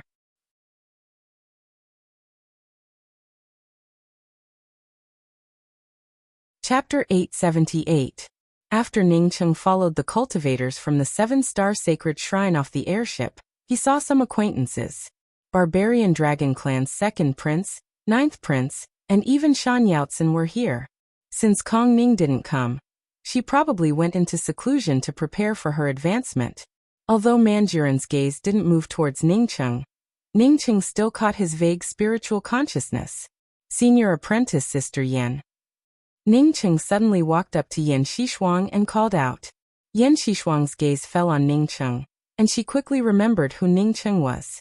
She gave a hum and asked, Dao friend Nianqiang, did you call me for something? She had a very deep impression of Ningcheng.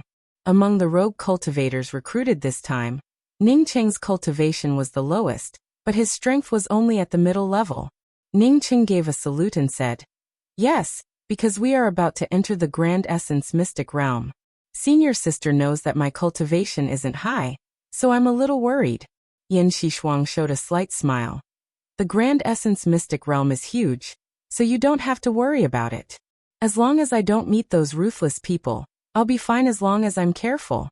After hesitating for a while, she spoke up again.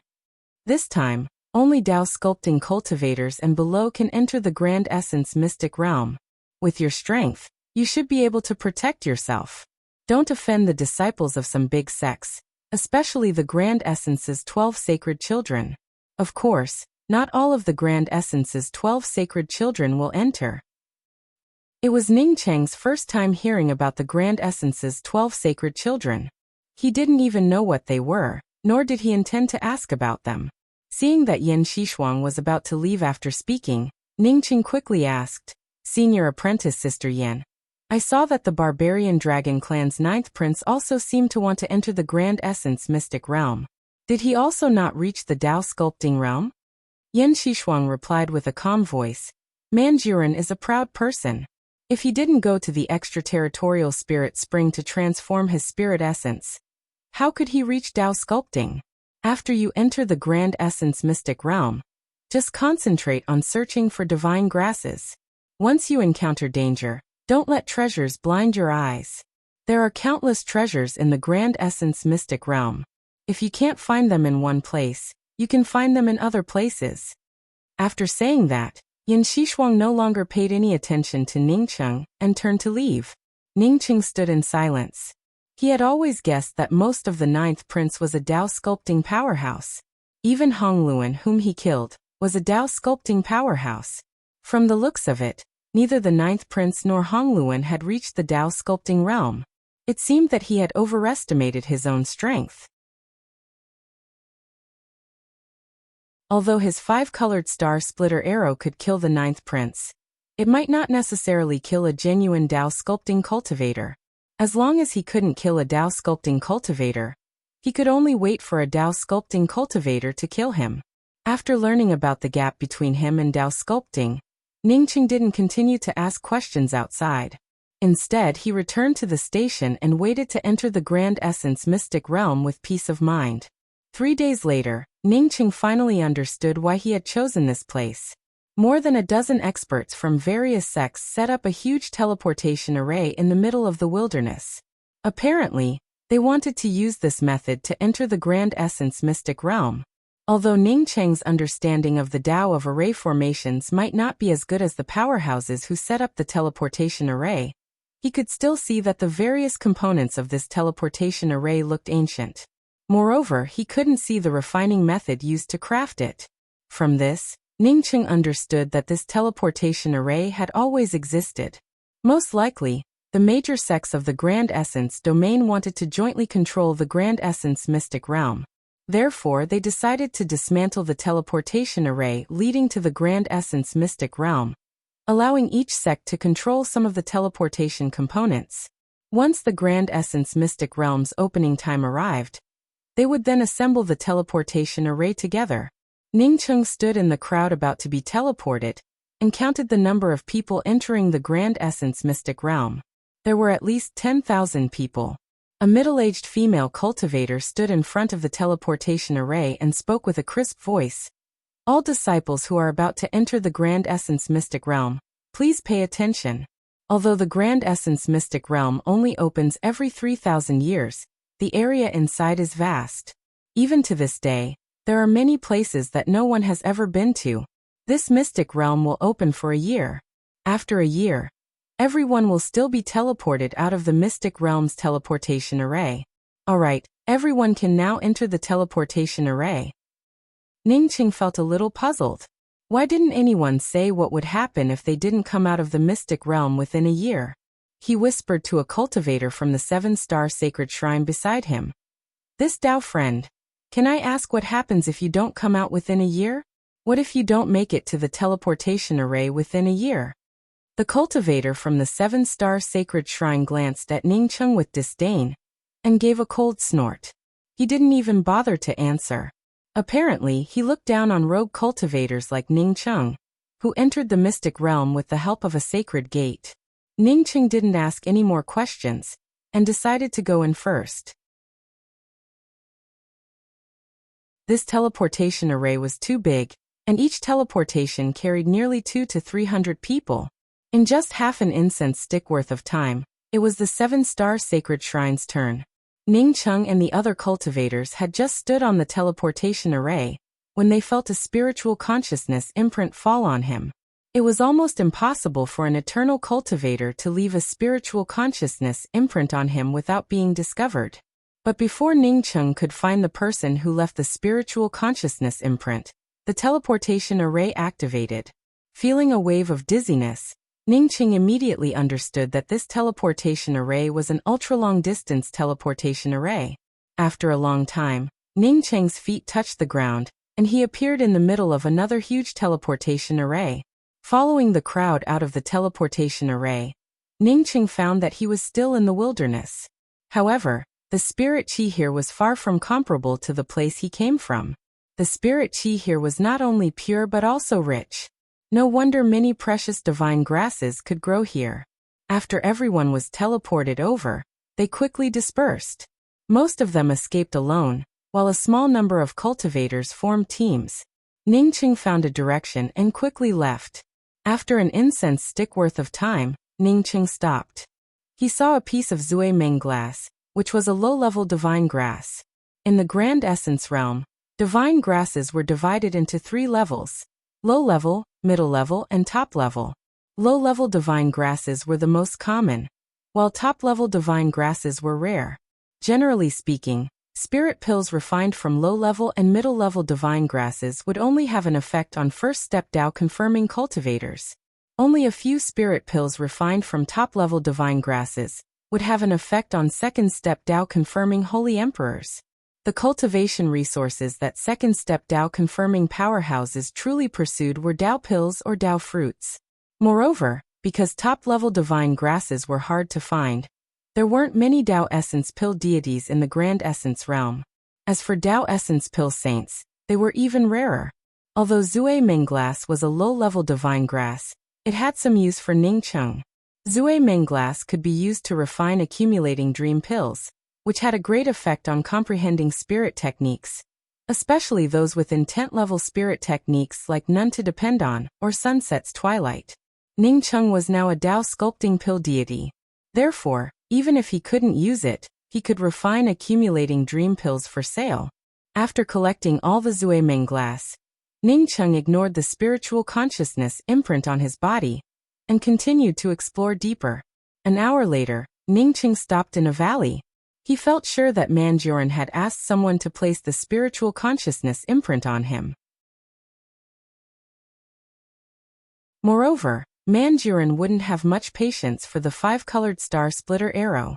Ningqing wanted to concentrate on searching for divine grasses, and wasn't in the mood to play hide-and-seek with Manjuran. This place was the place where Manjuran died. Ningqing had already witnessed Manjuran's power. Moreover, after Manjuran learned about his 5-colored star splitter arrow, he would definitely have a helper if he came looking for him again. With Manjuran's means, the most appropriate way was to find someone to let him shoot the 5-colored star splitter arrow first, and then deal with it himself. Because of this guess, Ningqing refined a fake 5-colored star splitter arrow. Ningqing then started to arrange array formations in the valley. He didn't arrange a killing array but an entrapment array. After arranging the entrapment array, Ningqing took out a jade strip and pretended to study a map. But he didn't study it for long when a flash of light landed in front of Ningqing. "You're Ningqing." A thin man with a short stature landed not far from Ningqing. He had a few sparse hairs on his head, which made him look a little funny. However, Ningqing didn't find this man funny at all. He could feel that this thin male cultivator was even stronger than Hongluan, whom he had met before.